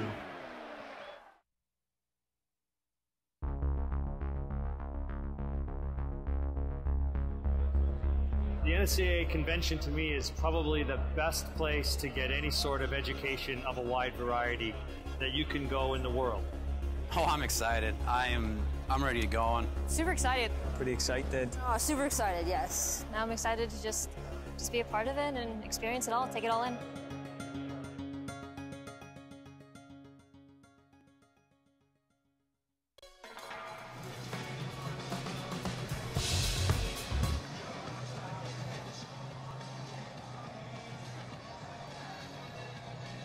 Welcome back here to Ludwig Field, College Park, Maryland. A Maryland derby after 45 minutes of play.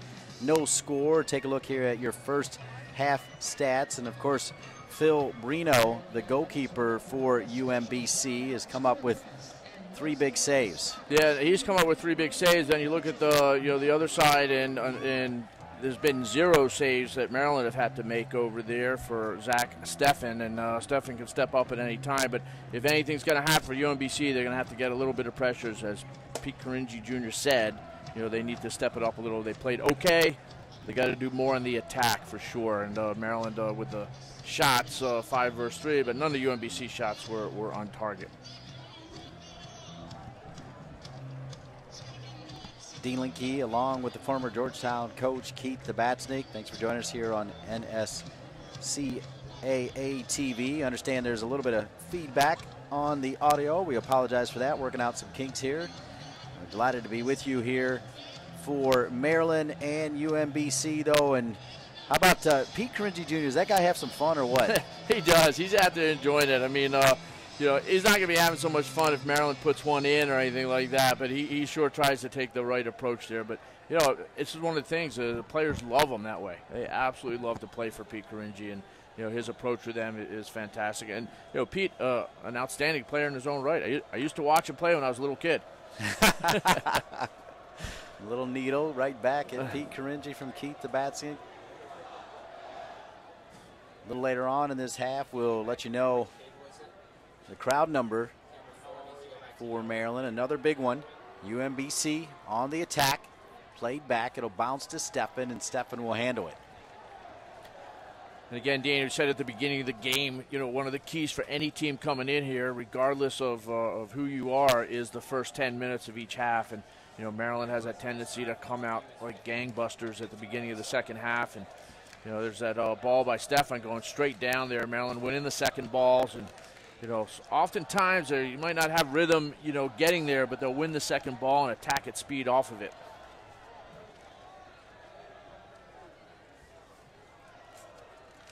Maryland's number 9, Shinsky. See him right there, Alex Shinsky, earning the throw-in. Sasho Soroski, it was nice to hear from him. 22nd season at Maryland, Sasho Soroski. You know, every once in a while, his name gets thrown out about for MLS jobs as well. But as he said, he's got the best job in the country. He loves it right here. He does love it here, and obviously he's had, probably had, we can't know for sure, but probably had opportunities to make moves, and pretty good place to come to work. You got a little job to do at 7:30 at night on a Friday, and you got 7,000 people coming to watch you do your job.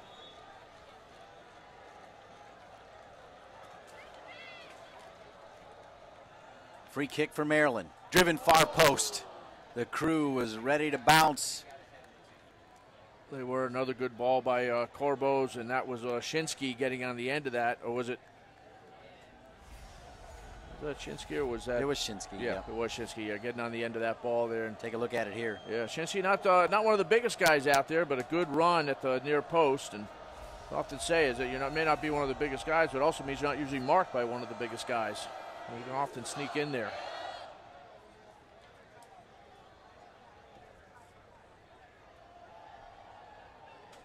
Here comes Maryland.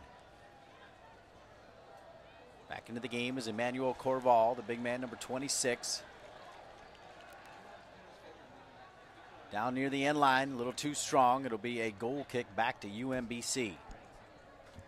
Jeremy Raley getting forward there, and the ball that found its way somehow all the way across field to him.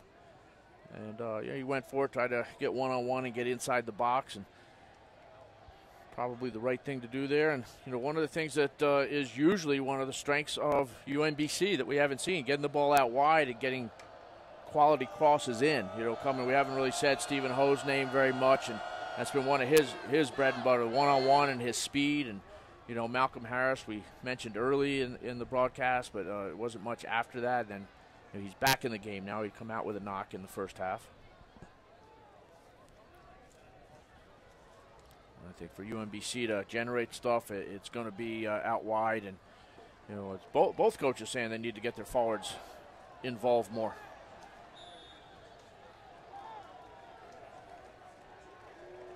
McKay Saticha coming forward. He'll get whistled though, and it'll come back to UMBC.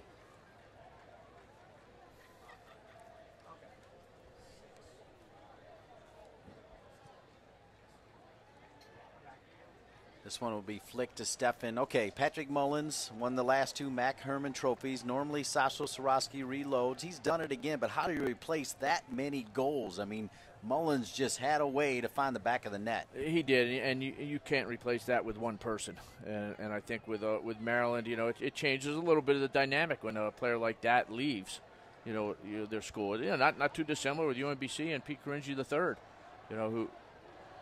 They almost get by there, Maryland. Pete Caringi III, who scored so much goals. You just kind of feel that they're going to score a goal in a game. And we saw Patrick Mullins score so many quality goals on the air. You just don't replace that sort of person. But I think Sasho, you look at the different players that he's playing, up top, as you see this replay here, and Shinsky going in for the ball and knocked by Spencer Williams. They're giving Maryland a dangerous spot here for a free kick. We've seen some great service, including a couple of fantastic shots from Mile Corbos, the junior from Greenbrook, New Jersey. Transfer from Rutgers. Rutgers also now in the Big Ten. Corbos. Back across. Brinos pushed. It almost went over the goal line, but I thought perhaps there was a whistle as Brino was pretty much hammered. Yeah, no, he was hammered in there, and he had the ball and knocked, and I don't know if we'll have a look at this and see what the referee was looking as well. He's got a good look at it. No, he just dropped it. He wasn't hammered. His own player, I think, knocked his arm. I think that was the thing. So it was good play on. My bad, he wasn't hammered at all. Just flat out dropped it, as you said, ran into his own player. No harm, no foul. Still tied at 0 here at Ludwig Field. And the whistle and foul on number 5, Mikey Ambrose, the junior from Frisco, Texas, as you said. Used to wearing a uniform that looks like this. Exactly. The FC Dallas youth system. And, Ambrose, very, very good attacking left back, and if he's going to play beyond the college, he's going to improve the other side of it as well. We're now at a dangerous spot for UMBC, and both teams getting their chances for some balls in. Boy, right to Steffen. Unfortunately, UMBC wasting that chance. And, you know, Dean, both Charlie Slagle and myself, we picked a certain team, UCLA, to win the national championship. I'm going to alter that pick right now, and I'm going to say American University. They just stunned UCLA in overtime 2-1. Incredible. Yeah, incredible. Congratulations to Todd West and the Eagles. Wow. That is a big-time score for Keith Tabatsnik's alma mater, as UCLA going down to American. And that is at UCLA as well. So that's got to be one of the biggest wins American University has had in a long, long time. And look at the replay of this, and we're getting back to this game. And, yeah, Caltabiano gets carded for that foul as well, rightly so. The foul on Aticha. There were no cards in the first half, but as you said, Gaetan Caltabiano now in the book. Aticha, a handful, number 11 for Maryland, the senior from Falls Church, Virginia. Not yet seen Tsubasa Endo. Yeah, you know, and he's been, you know, having some injury issues, and he was possibly going to start. Sasha said, you know, this afternoon he made the change, but he said we will see him, but we haven't yet. So.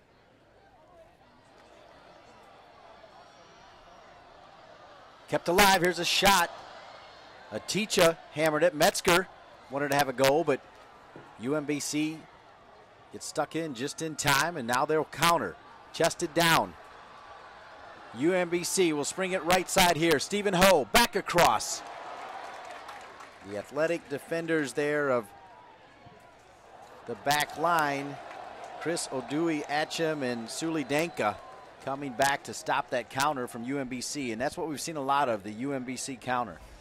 Yeah, wow, and I tell you, look at this. This is what we talk about with UMBC, what we did not see in the first half, and this ball coming in here, and the first-time ball, it's a good ball by Stephen Ho. And we just mentioned his name before that we hadn't seen anything there, and you know, gets that in there. Enough Maryland defenders get back, but if UMBC can get on that sort of roll and feel that's where they'll create things. And I check on that score. American beat UCLA 2-1 overtime. It was at the New Mexico tournament, not at UCLA in LA, but at the New Mexico tournament.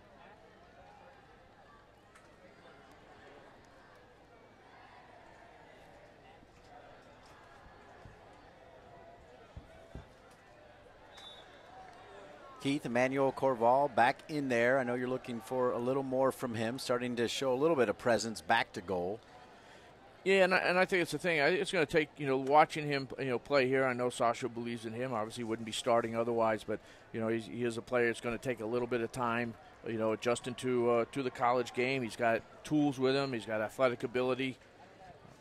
You know, but you know, hasn't really put a stamp on too much of what he's done. A little bit better, you know, this half than the first half, though.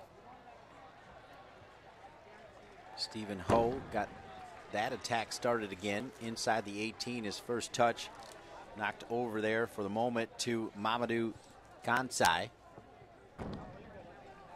Over on this side is Spencer Williams along with Stephen Ho. Throw in for Williams. Showing for a moment was Caltabiano. Now the throw in. You know, it was Bonjo backing in there, you know, basically posting up, getting that header to flick it back, but no UMBC players coming in at the top of the box, and it's really where all the space was.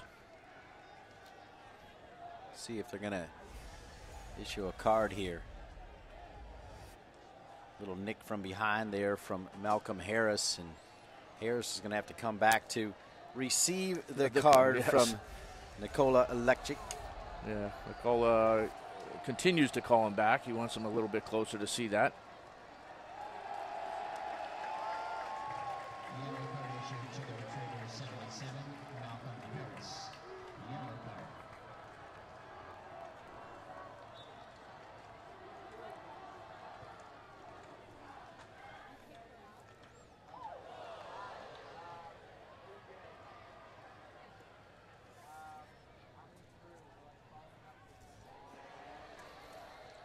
Here comes Maryland.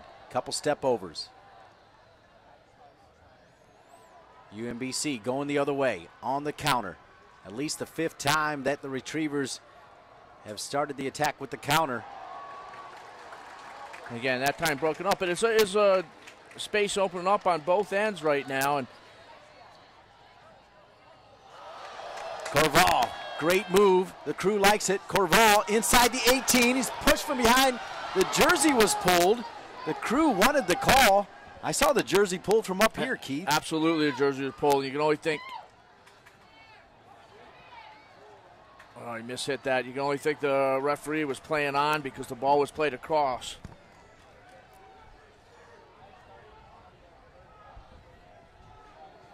Metzger over to Ambrose.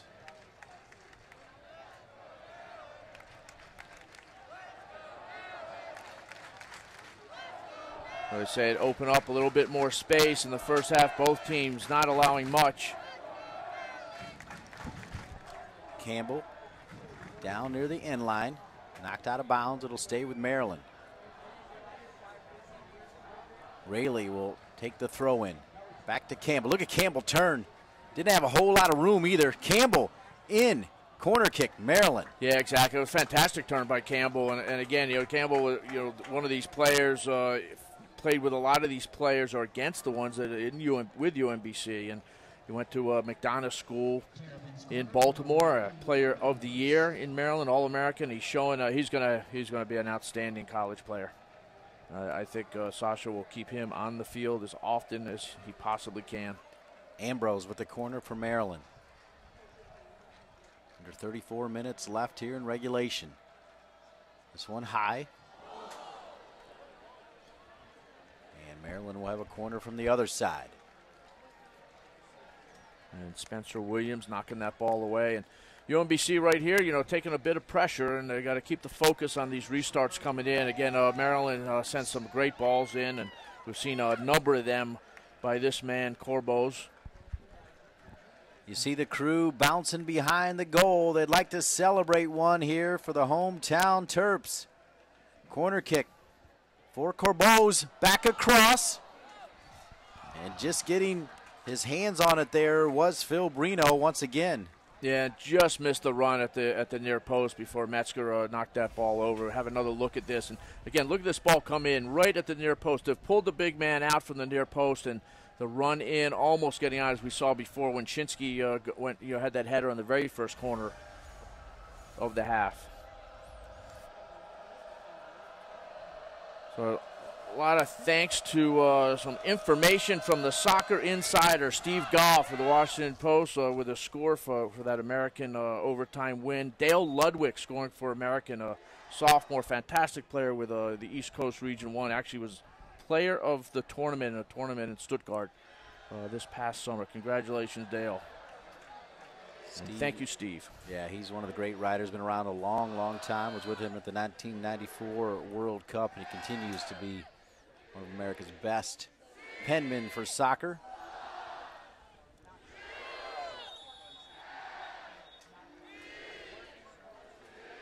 Another yellow card here now.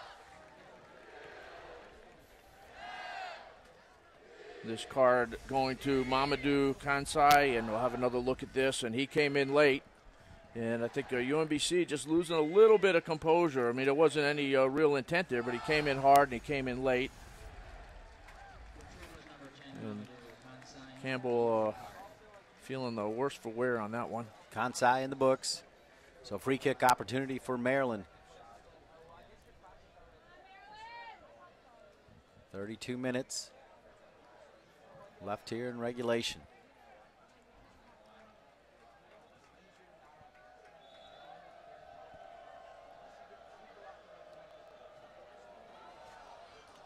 And he just overdid it. He was trying to drive that right in to the middle of everything. And, all these free kicks that they have are going right in at the keeper, whether it's from that side, it's Corvo hitting it. From the other side, it's Ambrose hitting the ball in. And, quite frankly, Reno's been up to the task, though. He's been commanding that box well, some good reflex saves as well. And Pete Caringi, you could see at halftime when we mentioned Brino's name, how happy he is that, maybe this guy can do it. Replacing Phil Saunders, who played for 4 years for the Retrievers.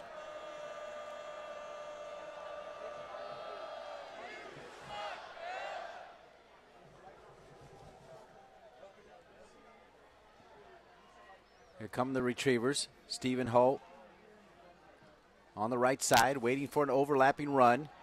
He had Spencer Williams. Instead, he tucked it back inside. Still on it there is Harris. Now Becker will direct traffic. Good left foot from Becker. Sent right back where it comes from, and gives us a chance to tell you that youth clubs and players want to be noticed by the top college programs, and the NSCAA can help. Through its partnership with the league tournaments, the NSCAA College Showcase connects you with college coaches so you can show off your talents. Clubs, players, and college coaches can find more information at nscaa.com/events.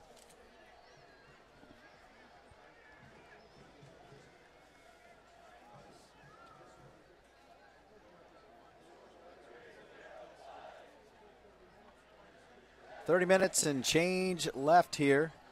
Still no score. Maryland and UMBC. Sasho Soroski will go to his bench here when he can.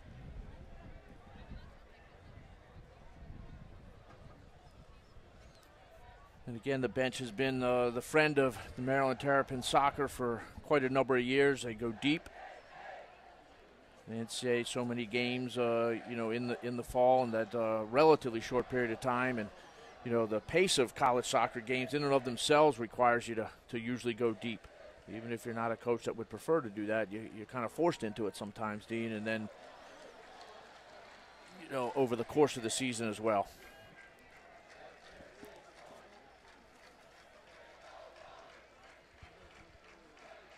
Long ball over the top for UMBC. Running it down, the speedster Suli Danka. Danka, the sophomore from Reston, Virginia.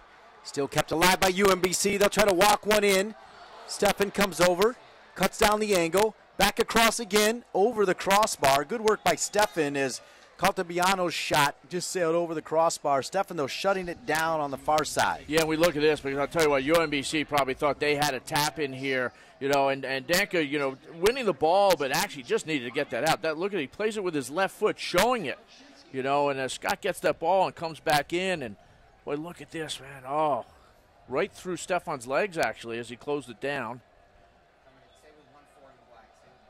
And Caltabianco, not a bad thing. There was a lot of good play on that. The ball that started that went into the corner was from number 14 there, Stephen Ho. And we've said his name a few times now in the second half, and I really had not said it in the first half. And he's a key to them getting down the side. Keith, good call on Michael Scott. As it looked like he could have had a tap in. His touch, though, really not there right before he was getting ready to shoot it. Got away from him. Still able to go 5-0 on Steffen, but Maryland lucky right now that it's still zeros. They're very lucky because they had let players open behind them as well. There was, obviously they didn't think they were going to lose the ball there, and players that started to go forward. But in and of itself, probably give quite a bit of confidence to UMBC right now. Here's Stephen Ho. And Ho will earn a throw-in down near the corner flag. Good work running the right side here. No, they'll just keep it right there. Ball went out of bounds near the corner flag, but they threw it in around the 18.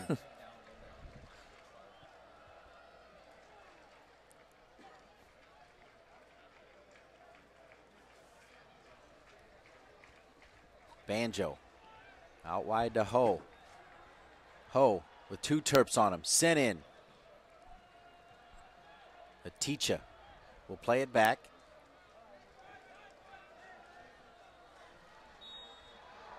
Jake Arman in now, number 15. He just came onto the game.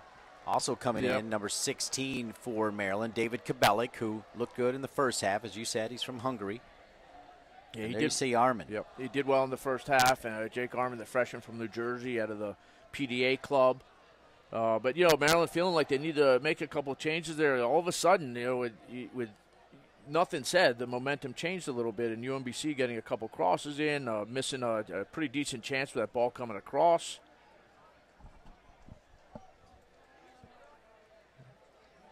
You're on Mifau Looks like he's trying to get in. He's from the Netherlands.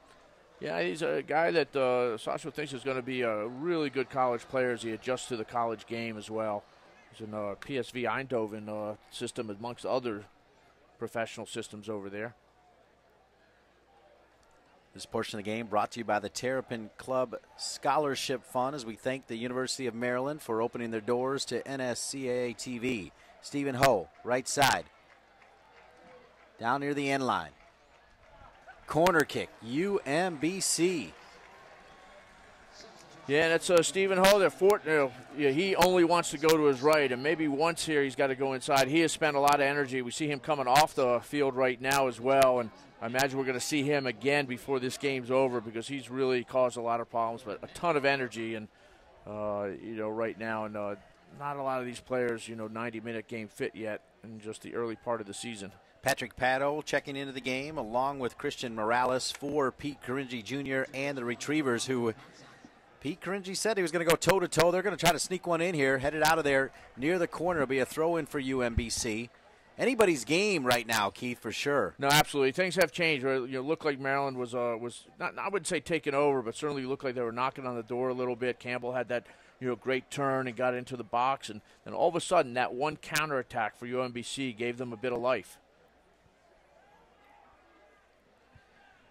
Dancing around into the game, Christian Morales, the sophomore from Frederick, Maryland. Maryland is the theme, of course, for this UMBC team. Meanwhile, the Terps, they do not discriminate. They recruit from all over the world, as we've told you about. Exactly. Throw in near the corner flag again as UMBC has really had a lot of the play in their own 18 in the last 5 minutes. Yeah, they have, and we had a close look there. Morales, nicknamed Chachi. Long throw-in. Banjo is there. What a throw-in. And that'll go off of Maryland. And again, the Terps are pinned in against their own net right now. They are, and we see this in there. Look, when Banjo was on there, it looks like because he actually got up and missed it that it went off the Maryland player. He kind of got flat-footed. I think you're right. It went off of Danka. And that was, Banjo between two Maryland players almost getting a hold of it. And it just goes to show you, even if you're not going to get the ball, jumping and going for it can throw the other team off, and that won the corner kick for them there.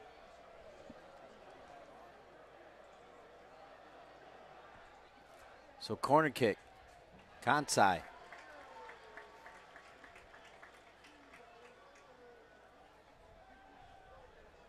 And it continues to stay with the team in black. Even off the deflections, that second ball won by UMBC. Kansai keeps it alive, sent back into the 18. And Joe flying Pratt. out of nowhere, though, is Joseph Pratt. Yeah, Joe Pratt coming in, trying to get on the end of that. And again, you never know, it could be the subs that make the difference here. A couple players going in that can make some things happen on their own. Joe Pratt, a much better player with the ball at his feet than going at the balls in the air. But again, UMBC getting the all the pressure. And again, I don't think either team has created any rhythm in the game. It's just been a game of having some moments of pressure.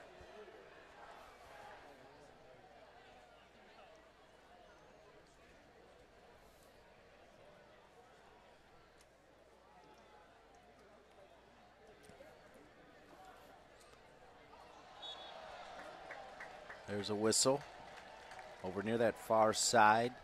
Shannon Sorosky sits, the former UNC star, won a World Cup for USA back in 1991. I think she won 4 national championships while she was at UNC playing for Anson Dorrance. Of course, the wife of Sasso Sorosky. They have 3 talented daughters, Haley Carley, who plays collegiately, and Ellie, who may be joining her. She's just a 7th grader.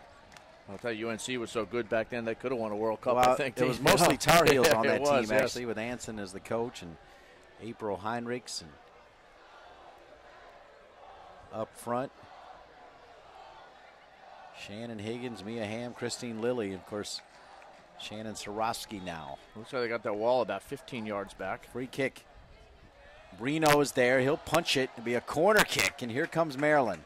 Yeah, Brino again did well. He's just showing really well for a freshman, commanding his box and dealing with the pressure, playing in front of the crew very well. A little bit like a prize fight, as you saw UMBC take a lot of punches. They're really hitting Maryland with a lot of punches to the stomach, but Maryland here looking for a knockout on this corner.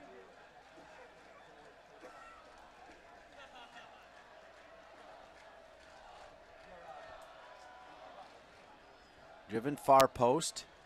He'll go off of UMBC. Another corner is interesting because the last 3 Maryland corner kicks have been those kicks to the near post, and this time they mixed it up a little bit, going to the far post.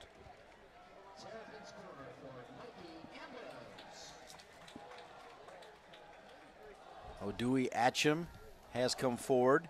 You can also see number 23, Euron Mifau. Brino's way out of position, and he'll punch this one over. So, Keith, just moments ago, you saw UMBC have all the play, and now Maryland has it. It really is. It's just a game of bits of momentum, and basically now, can you hold on when it's against you, or capitalize? And you see, probably the first big mistake, that Brino made, although he was able to recover. Look at all the UMBC players covering for him, though. There were 5 black jerseys standing on the goal line. Another corner kick. Again, elected to go far post again. Back in. Metzger was there, but so was Brino. And that was a really good ball put back in there, because as the UMBC players are coming out, that's the way that you catch them, not marking as it goes, but the ball just a little bit overhit. 20 minutes remaining here in regulation. Of course, in college soccer, they'll play a little more if it's still tied, Keith. Yes, it goes to golden goal, 2 10-minute periods, and if it's tied after that, that's it. It goes down as a tie. I think last year was the year of overtimes, wasn't it, on the air? And so far, the first 2 games, a 5-1 for Utah Valley over UMass and a 3-0 for West Virginia over Tech. The Retrievers, nice give and go as it falls here to Morales. Morales has come on here in the second half, and Stefan had that read. Super athletic is Stefan. Of course, playing recently with the U.S. Under-20 team, along with Odui Atcham. And both have done well for the U20s, and with a pretty good future. And these guys will be playing beyond college. I don't think there's any question about that. Question for Stefan is when it will be.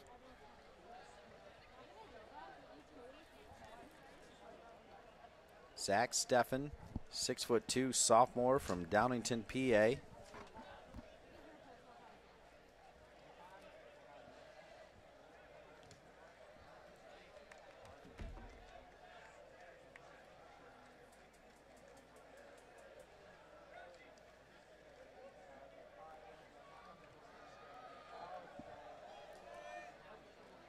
Meefoot can't find number 8, Corbeau's, and UMBC will try to go the other way. And that's one thing. Joe Pratt has a lot of speed as well, and he will run those down. I'd love to see if Joe Pratt can get the ball at his feet to go at the Maryland defense. So that is really his bread and butter. The key will be trying to get past Omar Balo in the back. Also back there, Marquez Fernandez, the transfer from Maryland, his first time back since leaving the program.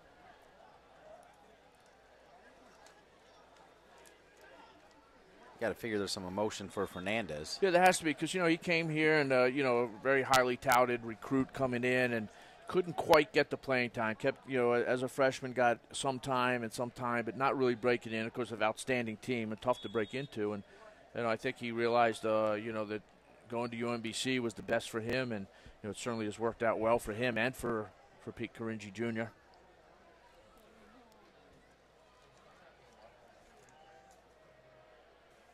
And that's the case with some of these, some of the teams that go so deep, is that they do have really good players not getting as much playing time as if they go somewhere else. One of the things every player has to put in the calculations when deciding where to go to school. You mentioned that depth as both teams getting ready to go to their bench as well. Boy, and look at the speed right there from Marquez Fernandez.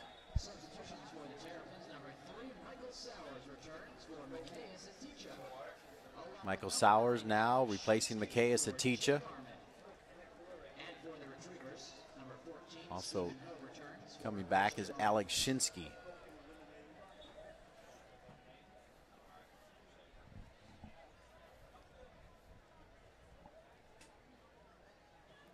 Sowers. I didn't like that call. A few people down there.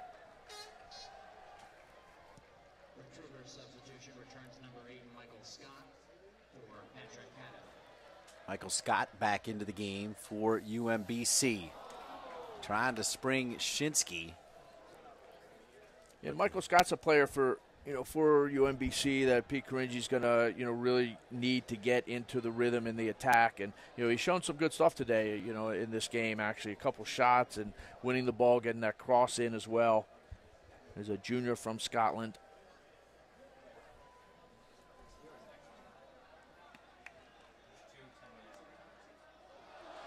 Fernandez with a little bump.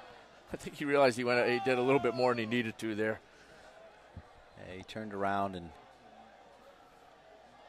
a little bit of sportsmanship after the fact, anyway. Yeah, exactly, yeah.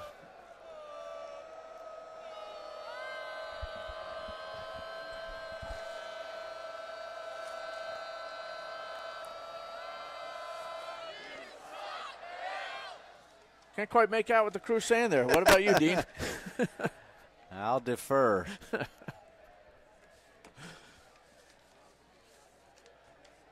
I think by this time, Brino knows what it is they're telling him.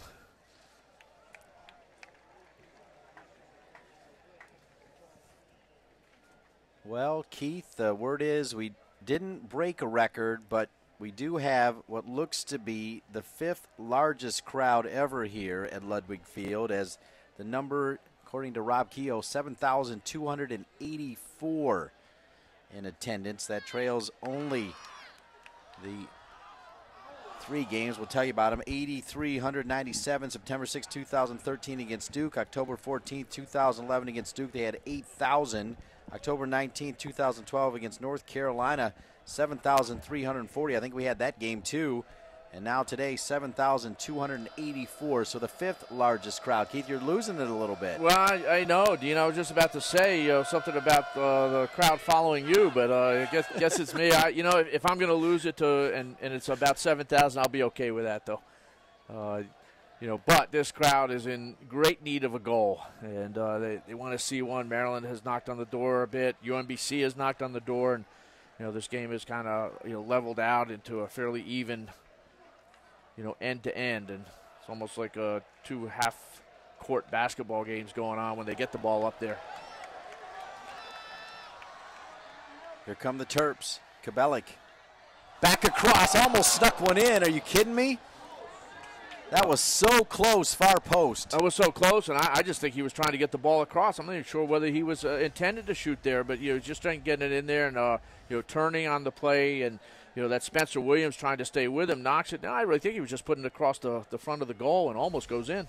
Yeah, just a foot away. Good look here from our crew here in the second half. 13 minutes and change.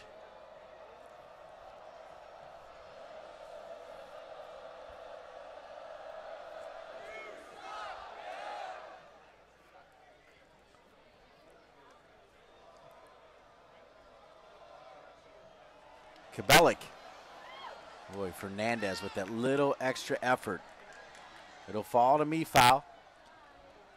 And Mifau trying to get that shot off. It gets deflected and easily into the hands of Brino. And, again, Mifau, one of these guys, it's been interesting to see how he develops over the years, over the seasons. We see Maryland play later in the year and see whether or not, he starts making an impact. And we have said before that sometimes people don't think Maryland will be there at the end when they watch him now, and almost always they're in the hunt. Stephen Ho. He'll cross it. The speedy Joseph Pratt. He'll run down just about everything.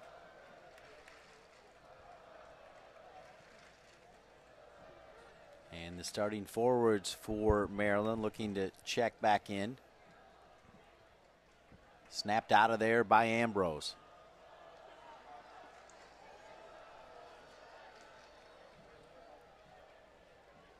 The new assistant coaches for Maryland has been talking to players going in, and I think that's a player that Sasha Shawasi would love to be able to put in the game right now. Scotty Butte had an amazing career here for Maryland, has joined the staff.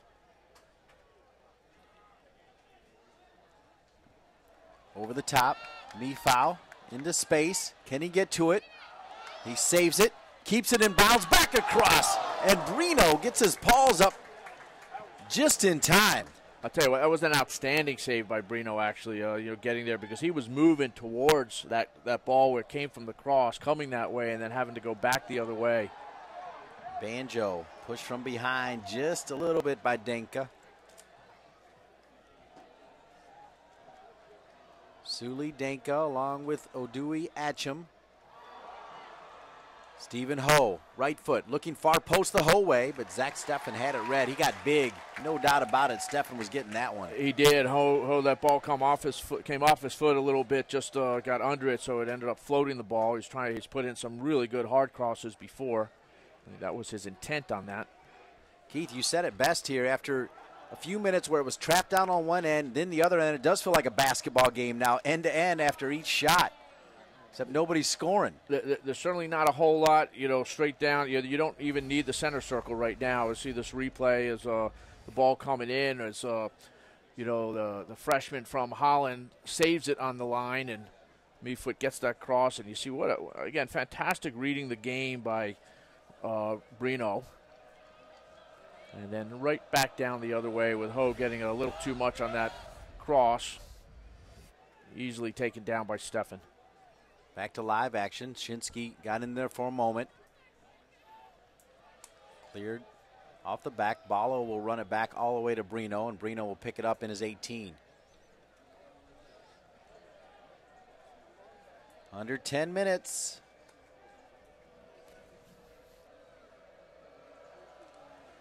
UMBC comes in 2-0. Maryland 1-1, losing the opener for Louisville's new stadium. We'll be in Louisville for Louisville Duke September 13th. Look there at Stephen Ho, who's really made a difference in the second half. Did not say his name in the first half, and one of the things Pete Caringi said is they got to do better in the attack, and their attack is counterattacking, getting the ball wide and crosses in, and we've seen that over and over again from Stephen Ho this half. Mamadou Kansai, the captain, with a left foot. Driven ball. Steffen way off his line. Almost came out of the 18 there. One more step, and he's in trouble. Yeah, and that's it. He gets to that ball. But one of the problems with balls like that is that, when they just hang up like that and they're hit right down the middle, it's almost a kick and a hope that something happens. It's really hard to say that anything like that's going to be by design, as opposed to free kicks that come a little bit closer in. You sometimes wonder if it's not better to just put it down and, pass it and move it around. Fourth largest crowd ever here at Ludwig Field tonight. More subs. Macias Aticha back in along with George Campbell, number 6. Coming out of the game, just a short look there from number 23, Euron Mifau. But probably the best opportunity. Yep. Metzger will snap it back, trying to find the big man Corval.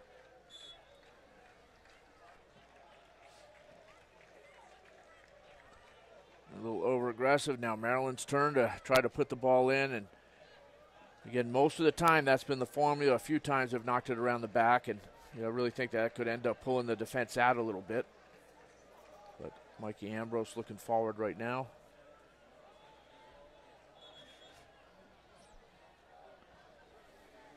And we have a player down. It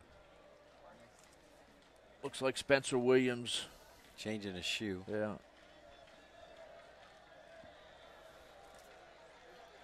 So they'll stop the clock right there at 7:33.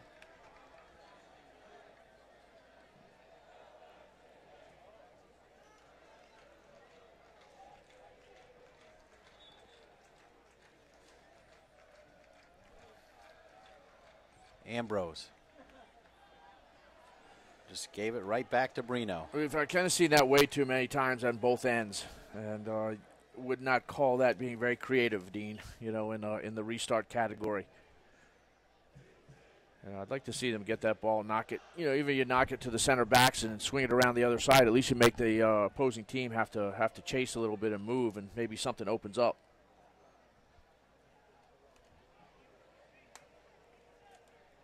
Aticha. Springs Corval. Aticha hoping to get it back. He'll run it down.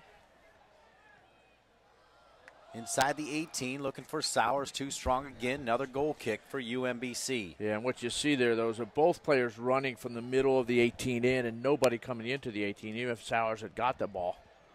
And they got to commit. You know, once these teams are getting into the attack and they have a chance of something coming in, they need to commit more players into the box. Right now, 6.5 minutes and score a goal. It's likely to be it.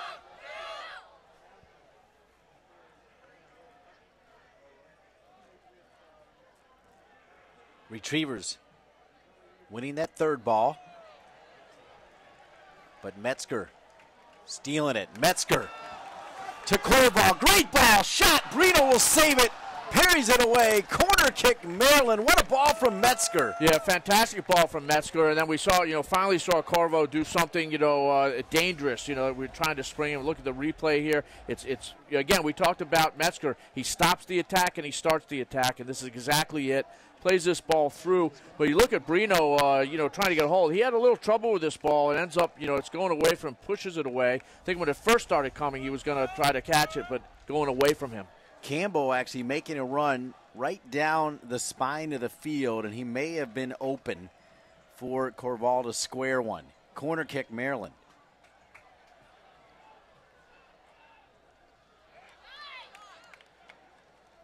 Keith, as the coach at that angle, I'd rather see him square one because it was going to be tough to get one by Brino. I know he almost did. Yeah, he almost did. And again, maybe if that was Andy Bevan from last night, we would have seen that happen. A little more composure, and sophistication in his game. And, again, a freshman, Manuel Corvo, right there just sensing, maybe he could be the hero. Well, that was Metzger again, as you said. He stops the attack and then he starts it. This time he was stopped as he was just getting going. Keith Tabatsnik talking about Marlon LeBlanc's Andy Bevan from New Zealand, plays for West Virginia. 2 assists and a goal in that 3-0 win over Virginia Tech yesterday right here on NSCAA-TV. Banjo with one man to beat. Look at Steffen, just took it right off of his cleat. He did, and I think, Banjo, as soon as he was facing forward there, maybe should have tried to shoot it, even if he toe poked it. We'll have another look at this coming in, and, Banjo getting on the inside of Donkey there, and I can see what he was thinking there. It's probably a little hard to take that shot, but my, what a good chance, and Stefan reading that perfectly.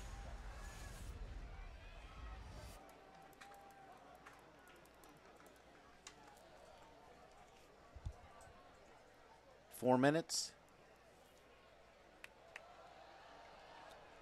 You wouldn't have thought this, at this time if it goes, stays at 0-0, Dean. The first 2 games we've had on the year, we've had 9 goals total, and you would have thought you could have had 9 goals in this game the way that these 2 teams attack. Well said, Keith. More subs now for Pete Caringi Jr.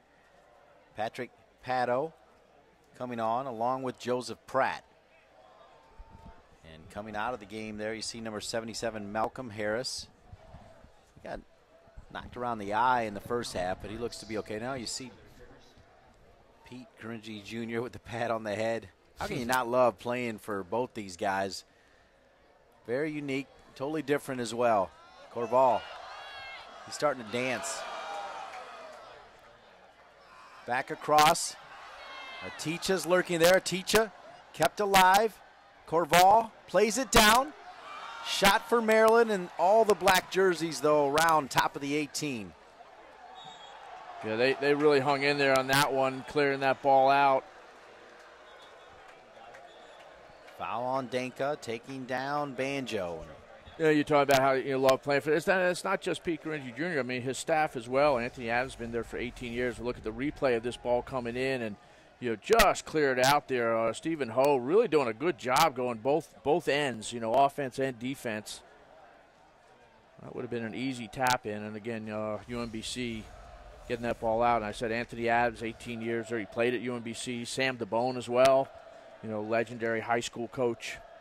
From there, Dan Luzignek. What's that pronunciation there, Dean?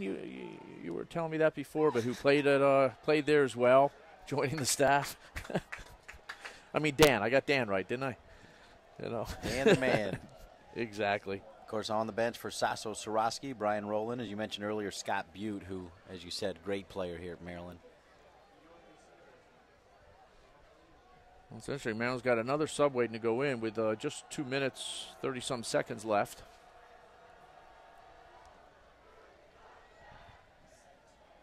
They're trying to get in Alex Cronali, who is a big man, center back, who they could put up top to try to just take advantage of a corner kick. I think that's exactly what they were hoping to have him in for. So Cronali with under 2 minutes will come in. The big, tall center back, Cronali from Ohio. He can be a one-touch hero, maybe. See that placement of the corner kick by Korba is gaining a little bit of distance. Yeah, that's barely on the paint. They overshot Cronali. Corval was there. Ticha will run it down. Back again. Cronali was there. He almost snapped one, but Brino punched it away anyway. That would have been amazing. And the legend of Sasho Swarovski would have continued to grow. Going the other way, though. The speed of Pratt. Pratt down near the end line. He'll cross it right in front of Steffen and sent out of bounds. Corner kick for the Retrievers. Yeah, absolutely. And I tell you what, Joe Pratt there, that was a really good ball he put in there. And I think Stephen Ho, chasing in as well, realized that his run should have come hard into the near post and cut in front of the Maryland defenders. But that was exactly what Joe Pratt was looking for. So we're 40 seconds remaining, and UMBC maybe with the last chance here before it would go into overtime. Pratt will try to make some noise in front of Steffen. Stephen Ho is also there as Mamadou Kansai with the left foot, driven far post, and went over Steffen and finally cleared out of there. You could hear the fans saying, "Get it out of there." One last chance here for UMBC. Ho keeps it down, and Steffen will clean it up, and we are going to have some overtime soccer here at Ludwig Field. Pete Caringi Jr. with his hands to his head. You can see him clapping down there on the bottom of your NSCAA-TV screen. Overtime here, Keith. No, it is. Stephen Ho actually mishitting that ball in and almost going right to to Banjo for the game winner on a mishit going in there. But well, it's been interesting, that's for sure. Each team having their moments, but neither team taking control of this game, Dean. Fourth largest crowd in Ludwig Field history will see more soccer. It's Maryland 0, UMBC 0. Overtime soccer around the corner on NSCAA-TV.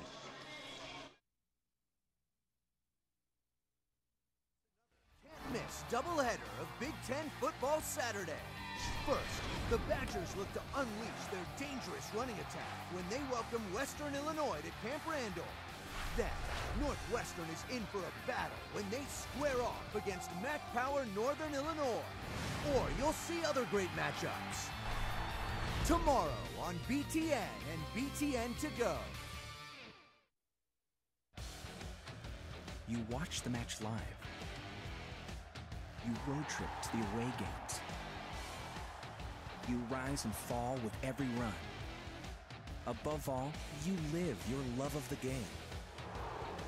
Whatever you do, get there with Continental Tires and improve your grip with extreme contact traction. Continental Tire, for what you do.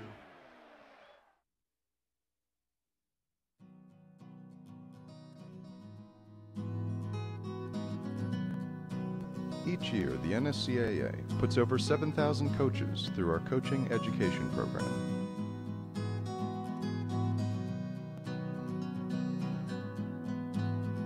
Youth, high school, and college coaches at all levels participate in the diploma courses.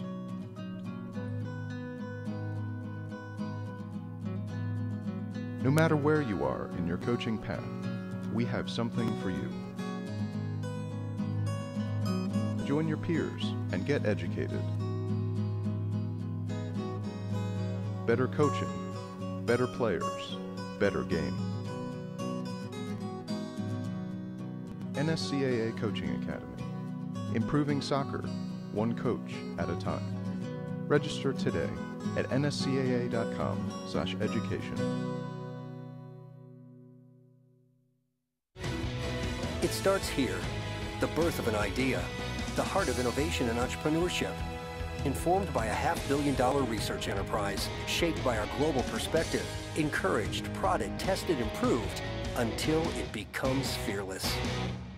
Because we believe fearless ideas ignite bold invention, spark quantum advances, and drive passionate leaders. From research to development to launch, we are dedicated to the power of fearless ideas. We are the University of Maryland. You watch the match live. You road trip to the away games. You rise and fall with every run. Above all, you live your love of the game. Whatever you do, get there with Continental Tires and improve your grip with extreme contact traction. Continental Tire, for what you do.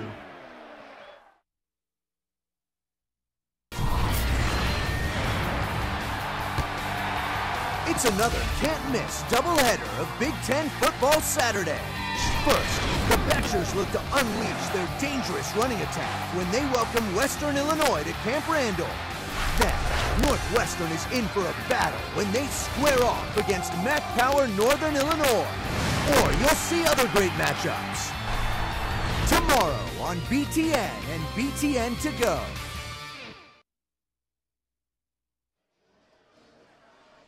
Overtime soccer here at Ludwig Field, the Maryland Derby between your host team, the Maryland Terrapins, and the Retrievers from UMBC. Dean Linke along with Keith the Bat. So you know where Keith will be January 14th through 18th. That's the NSCAA convention in Philadelphia.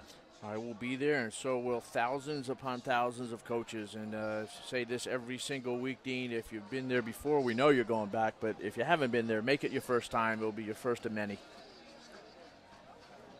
Fourth largest crowd in Ludwig Field history. We'll get to see overtime soccer. Pete Karinji Jr.'s UMBC Retrievers and Sasso Soroski's Maryland Terrapins. Well, Dean, they're ranked right next to each other in the national polls, and it looks like that is a fair ranking, as even as you can be right now. And again, Maryland in the first half, having better the first half. Pete Karinji, saying at halftime that certainly not overall that happy, especially with how they were attacking, and they got to get more into the attack, and exactly what they did. And yet Maryland still having their chances. Keith, you see the black armbands as well. You touched on it earlier. AJ De La Garza, young son, passing away with that heart disease, and they honor the former Terp. Yeah, and his son Luca. Yeah, Luca passed away, and had a hypoplastic left heart ventricle syndrome, very, very rare, and last night passed away, and it was very, very classy, before the game. They did a moment of silence and wearing it, so our, thoughts go out to AJ and his wife, Mega, as well. Here we go, overtime soccer as they try to find Banjo. He almost was able to finish it in the final seconds, Banjo was, but it's not easy to get it by that man right there, Zach Steffen, one of the best goalkeepers in the country. He's one of the best goalkeepers in the country. We may be watching one of the best young goalkeepers in the country for UMBC, Phil Brino. And speaking of goalkeeper coaches, Brian Rowland has a connection as well, Keith. Yeah, as a Maryland goalkeeper coach, assistant coach, who played for UMBC. Snapping around. Maryland hoping to end it right here. Shinsky with a good little move. Looks like he was held up. It'll be a free kick for the Terps. Yeah, he was held up. I think that was a good call and very dangerous here. And we know who's going to hit this ball. Corbez is going to knock this one in. And he almost connected with Shinsky on the first corner kick of the second half. And again, Shinsky not the biggest guy there, but he got into a good lane. And, this is going to be right on top of Brino, I would think, this ball put in. And look the respect that they have for Corbos with a player on the near post. Corbos goes near post. And he was going to have to get it by 2 players, as sliding over there was Kansai, Mamadou Kansai, the captain, doing it all for the Retrievers. Yeah, I think one of the things there is, he's trying to put in a really hard ball into the near post, but I think he's got to just be a little more patient, wait for some of those runs to happen in there and get a player in front of the UMBC defenders. Sudden death, golden goal, you score, you win in college soccer. If not, we'll play 20 minutes and end it in a 0-0 tie. They'll go out of bounds off of the Maryland transfer, Fernandez. I think Fernandez hoping to get a foul called there, did not get it. Corval, front Ambrose, back to Corval. Better patience there from Corval. Here's Shinsky. Shinsky trying to do too much perhaps. Corval kept alive for Maryland. Cleared out of there by UMBC. The overtime, first 3 minutes have belonged to the home team. Metzger, who's on the Mac Herman Watch preseason list, so calm, number 7. Well, he got away with that. A little dangerous dribbling out of the back, and Banjo all over trying to put the pressure on. Kansai then finds Banjo. Good trap, bottom of his foot. He'll spring Stephen Ho. We've seen that a lot here in the second half and now into overtime. Oh, can't go through Ambrose. Ambrose tightened up a little bit. He may be injured on that play. Keep an eye on number 5. Here's a shot from distance for UMBC, but into the night it goes. Yeah, and Banjo, after he played that ball, what I really liked about him is he played that ball out wide to Ho, and then he left his defender, got into a good spot in the box, but Ho, trying to beat the player, could not do it. Ambrose stepping him up, and again, Ho's got a lot of those crosses in, fairly dangerous, but they need more movement in the box, maybe even another player or two to try to go for it. Steffen was there again for Sasho Soroski, and he'll boot it long. 6 minutes and change here in the first overtime.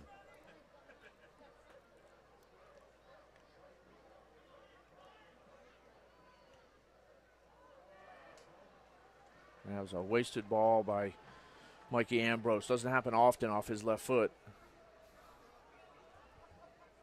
UMBC has Banjo top of the 18. Falls to Caltabiano.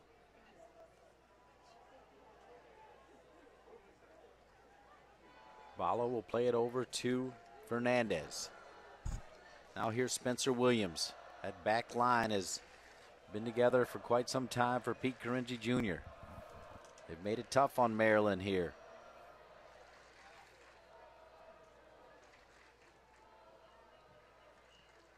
Let's see if UMBC can get something off this. And most passes that they're strung together, a really good rhythm, getting upfield right from the back. Pratt with a great ball over the head of Banjo.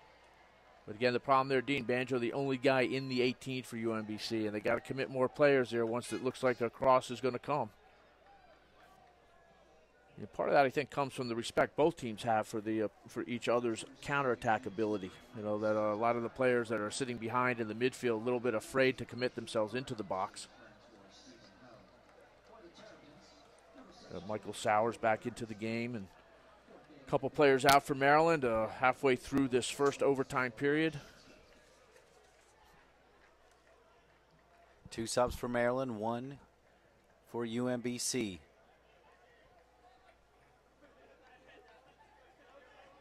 It's great to hear Sasho Soroski at halftime talking about not only the crew but the starting 11, the corporate support that he's received here for this team.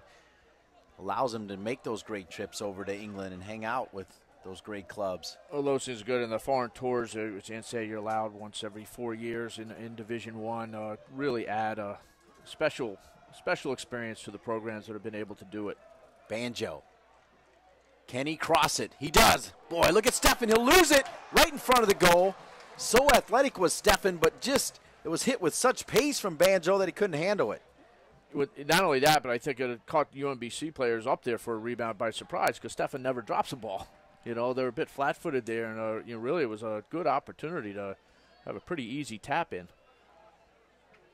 I believe that was Scott up there hanging around, Michael Scott.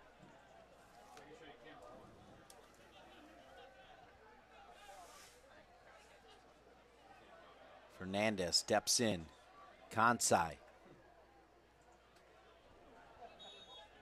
That's Michael Scott. He's from Scotland.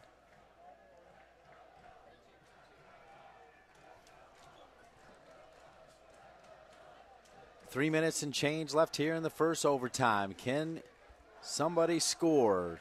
Maryland or UMBC? Kansai on it again. A lot more black jerseys in the box. You see Banjo in there. This is dangerous, but it'll fall to Steffen. Making that run was Fernandez, the little man. How much would he like to score against his former team? Boy, that would have been sweet for him and to do that. And that ball snuck all the way through. You almost wonder if Fernandez thought at some point it wasn't going to make it. Rayleigh did well to keep it alive. What a clever touch from Aticha as it falls quickly there to Campbell. Campbell trying to stay with it. Fernandez keeps it down on the ground. Great ball to Banjo. Now right side. Freeing up here is Morales. Morales in for Ho. Sent across looking for Banjo. And once again, the combination in the back from Denka and Dewey Atcham able to save the day for Maryland. They saved it there, and I think the crosses, are getting in front of the defense. And if they could put that ball a little bit earlier, maybe even on the ground behind the defense, it's going to cause a little more problems. And obviously, you just need it one time right now. And ball overhit by Joe Pratt.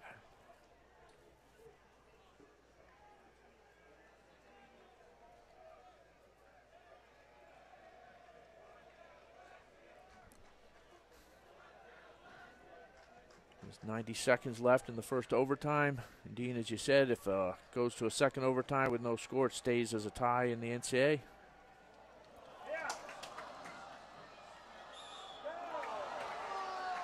Whistle and foul on Maryland. Back to UMBC.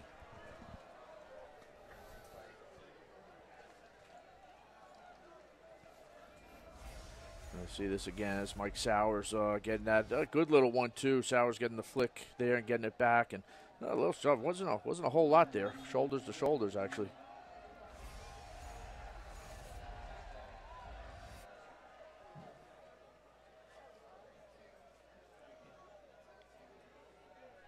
And Mikey Ambrose down. And Dean, you called it before that it looked like something that happened to him when he was doing the one-on-one defending on Stephen Ho and stood him up there, and something happened. So, we talk about needing to get to the bench and being deep, and it looks now like Crognall's coming in. And we'll see then if that means one of the center backs will be moving out wide. So Crognall will come in. Of course, he came in right at the end of regulation. Yeah, my guess is Crognall goes in. That will put Duncan probably out to the left back. Not the worst thing in the world, when he goes in there, because now that's that weapon that they have on the other end and as a target for the restarts for Maryland.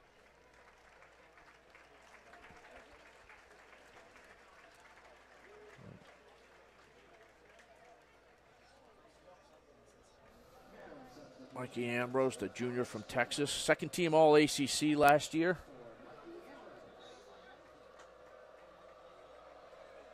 Follows a long line of outstanding left backs for Maryland. Taylor Kemp now playing with DC United right before him.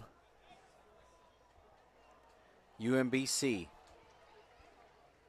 almost Good scored ball. at the end of regulation. Can they get one here at the end of the overtime? Becker driven across. Banjo's there, but so is Steffen. Look at Maryland, so patient. Even with 30 seconds, they keep it on the carpet. Now they'll boom it long, looking for Sowers. Boy, that was close. Yes, it was. Probably closer than you needed it to be, as the ball was going to go out of bounds anyways. But he's looking at the clock. They're very smart, and they're going to run this out. But, you talk about Maryland playing on the carpet, and they look good when they do it. Then all of a sudden they launch that ball. They could just be a little more disciplined on that. 100 minutes here in this Maryland derby, and still no score. Maryland and UMBC are going to take a break and come back for the second overtime and hopefully a goal. No score. Maryland, UMBC on NSCAA-TV.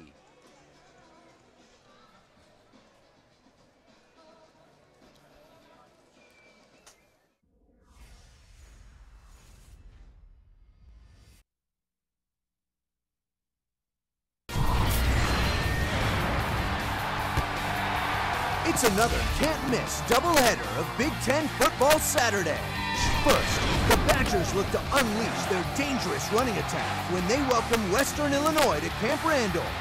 Then, Northwestern is in for a battle when they square off against Mac Power Northern Illinois. Or you'll see other great matchups tomorrow on BTN and BTN To Go. You watch the match live. You road trip to the away games. You rise and fall with every run.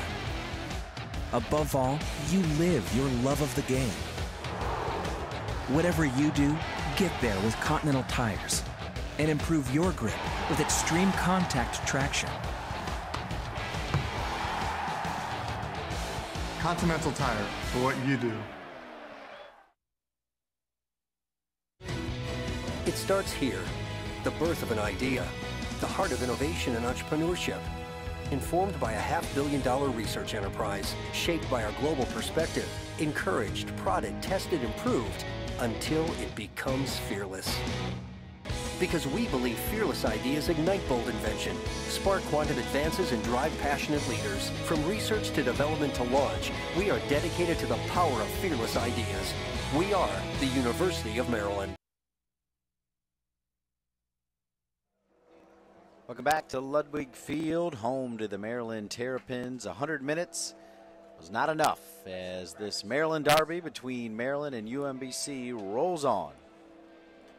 Well, Dean, I tell you, overtime in another game in the country this year, tonight down in New Mexico, and it was American University once again beating number 1 UCLA 2-1 in overtime. Also, UNC 1-0 over Old Dominion tonight. Georgetown 2-0 over Harvard. Marquette 2-0 over Gonzaga. Big Ten team Indiana 1-0 over Kentucky. And Cal Northridge 2-0 over UAB.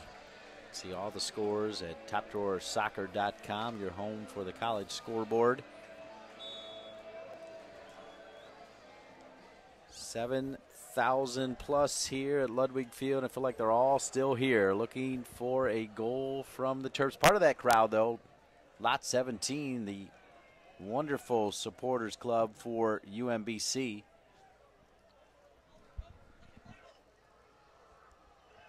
Well, a few years ago, UMBC redid their field and continue to build not just a top program, but top facilities over there as well. And needless to say, if you build it, they'll come. Both program and facilities happen here at Maryland, happening at UMBC as well.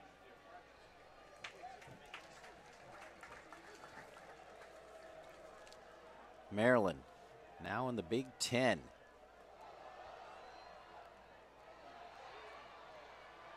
Kept alive by Aticha. It is Crognali staying in there, and indeed Donkey going to the left back position. Maryland down near the end line, back across. Lurking right in front of the goal there was Carbajal. Dewey Atcham will boot it long. Feeling the pressure there from Michael Scott, who's pushed forward a little bit more. Michael Scott joining up top with the speedster Pratt. And, of course, the big man, K. Banjo.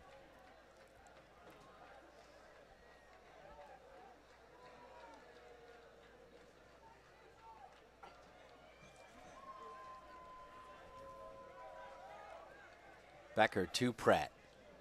Not even close to Banjo. No, there's certainly a little miscommunication there.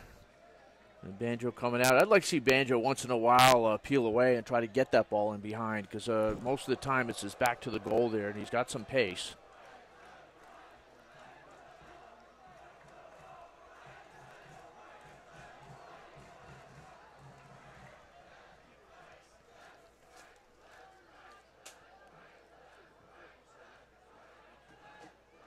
Scott.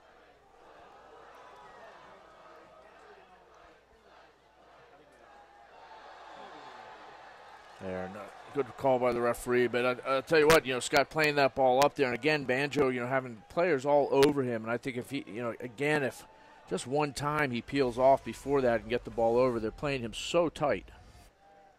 They had to mix it up a little bit.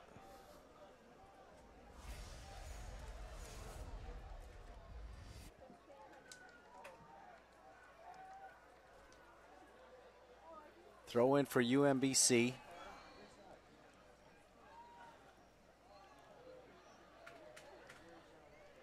Cleared out of there by Cronali. Back again. Rayleigh able to get to it before Pratt. Will we get a goal here, Keith?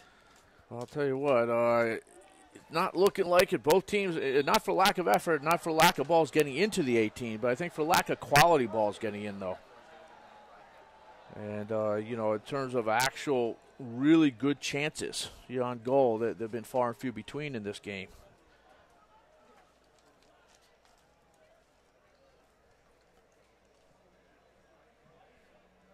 Again, making the long ball in, hoping for something to happen there.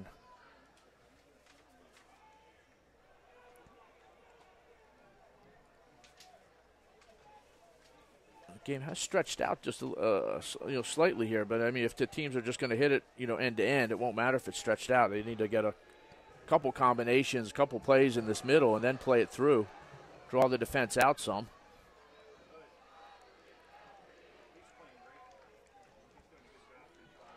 It was Metzger. Remember Metzger, he was able to win it. Wait. Trying to spring number 13, Eric Carbajal. You talk about Metzger, he has broken up a lot of plays in there, and then I've said his name a couple times on attack, but it's really what he's done today is broken up so many plays right in that midfield. And Mike just needs some more quality, once they get the ball. No problem, Keith. Michael Sowers and Emmanuel Corval will check in here for the final 5 minutes and change as Shinsky will come out. Along with the big man, Mifau.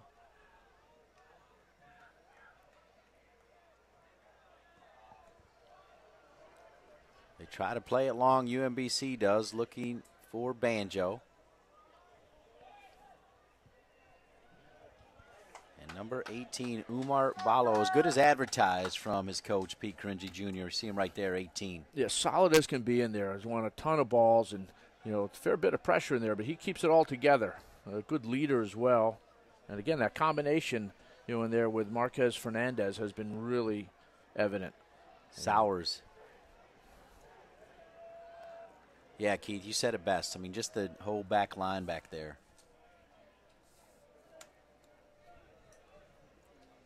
Well, again, they've been together for a while. They now can say they've got a solid goalkeeper behind them for sure. The unknown quantity being the freshman, redshirt freshman Phil Brino.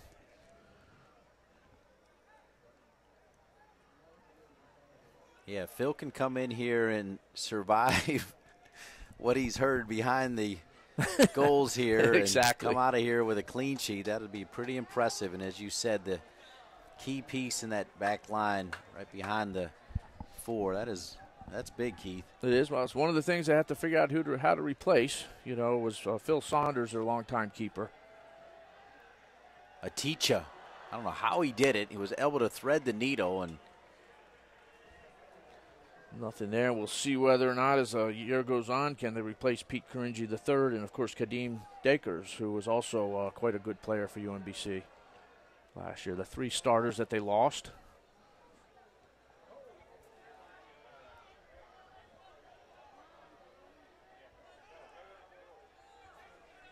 Walking you up to just 3 minutes remaining in this game. You can see there the communication between Spencer Williams and Brino.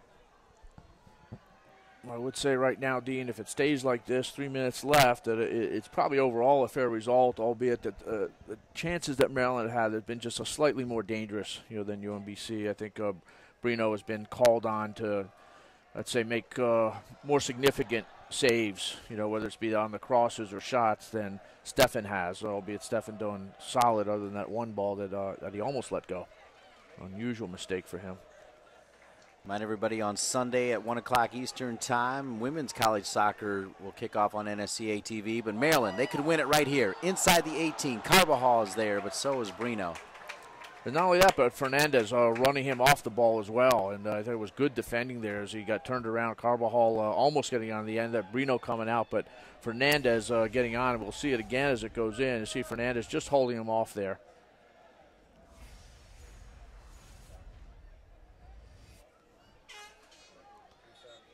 More subs here with just 2 minutes remaining. David Kabelik will come in for Carbajal.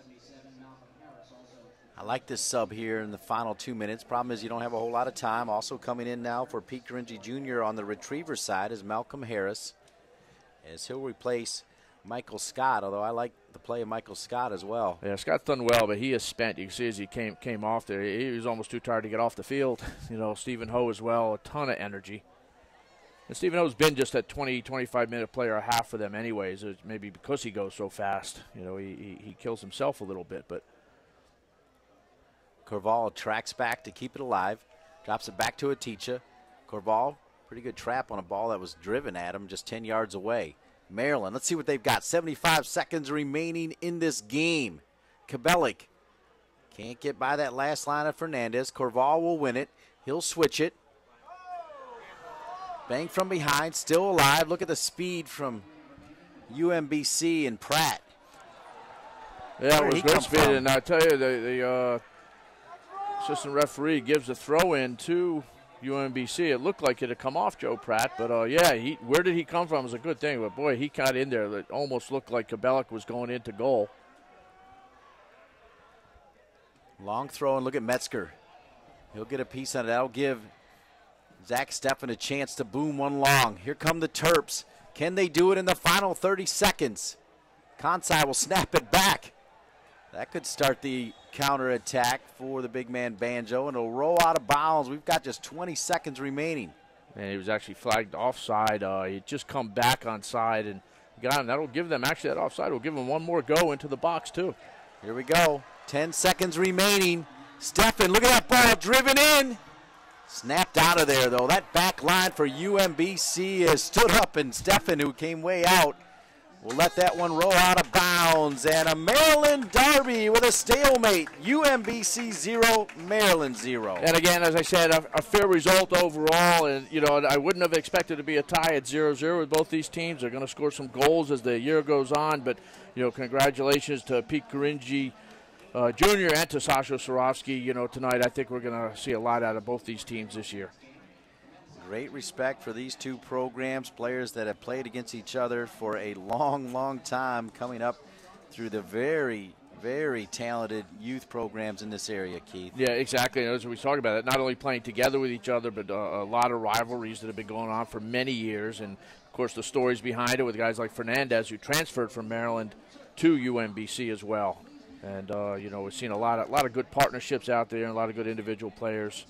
Number 10 and number 11 in the country. It shows that they are that tight. I want to thank Jody Fick, the fine SID for Maryland, and everybody at the University of Maryland getting it done under the direction of Sasho Surofsky. Always wonderful host as well. My broadcast partners, Keith the Batsnick, also here from the NSCAA is Rob Keogh, for our entire crew here at Ludwig Field in College Park, Maryland. After 110 minutes, we do not have a winner. It's Maryland 0 and UMBC 0. And guess what?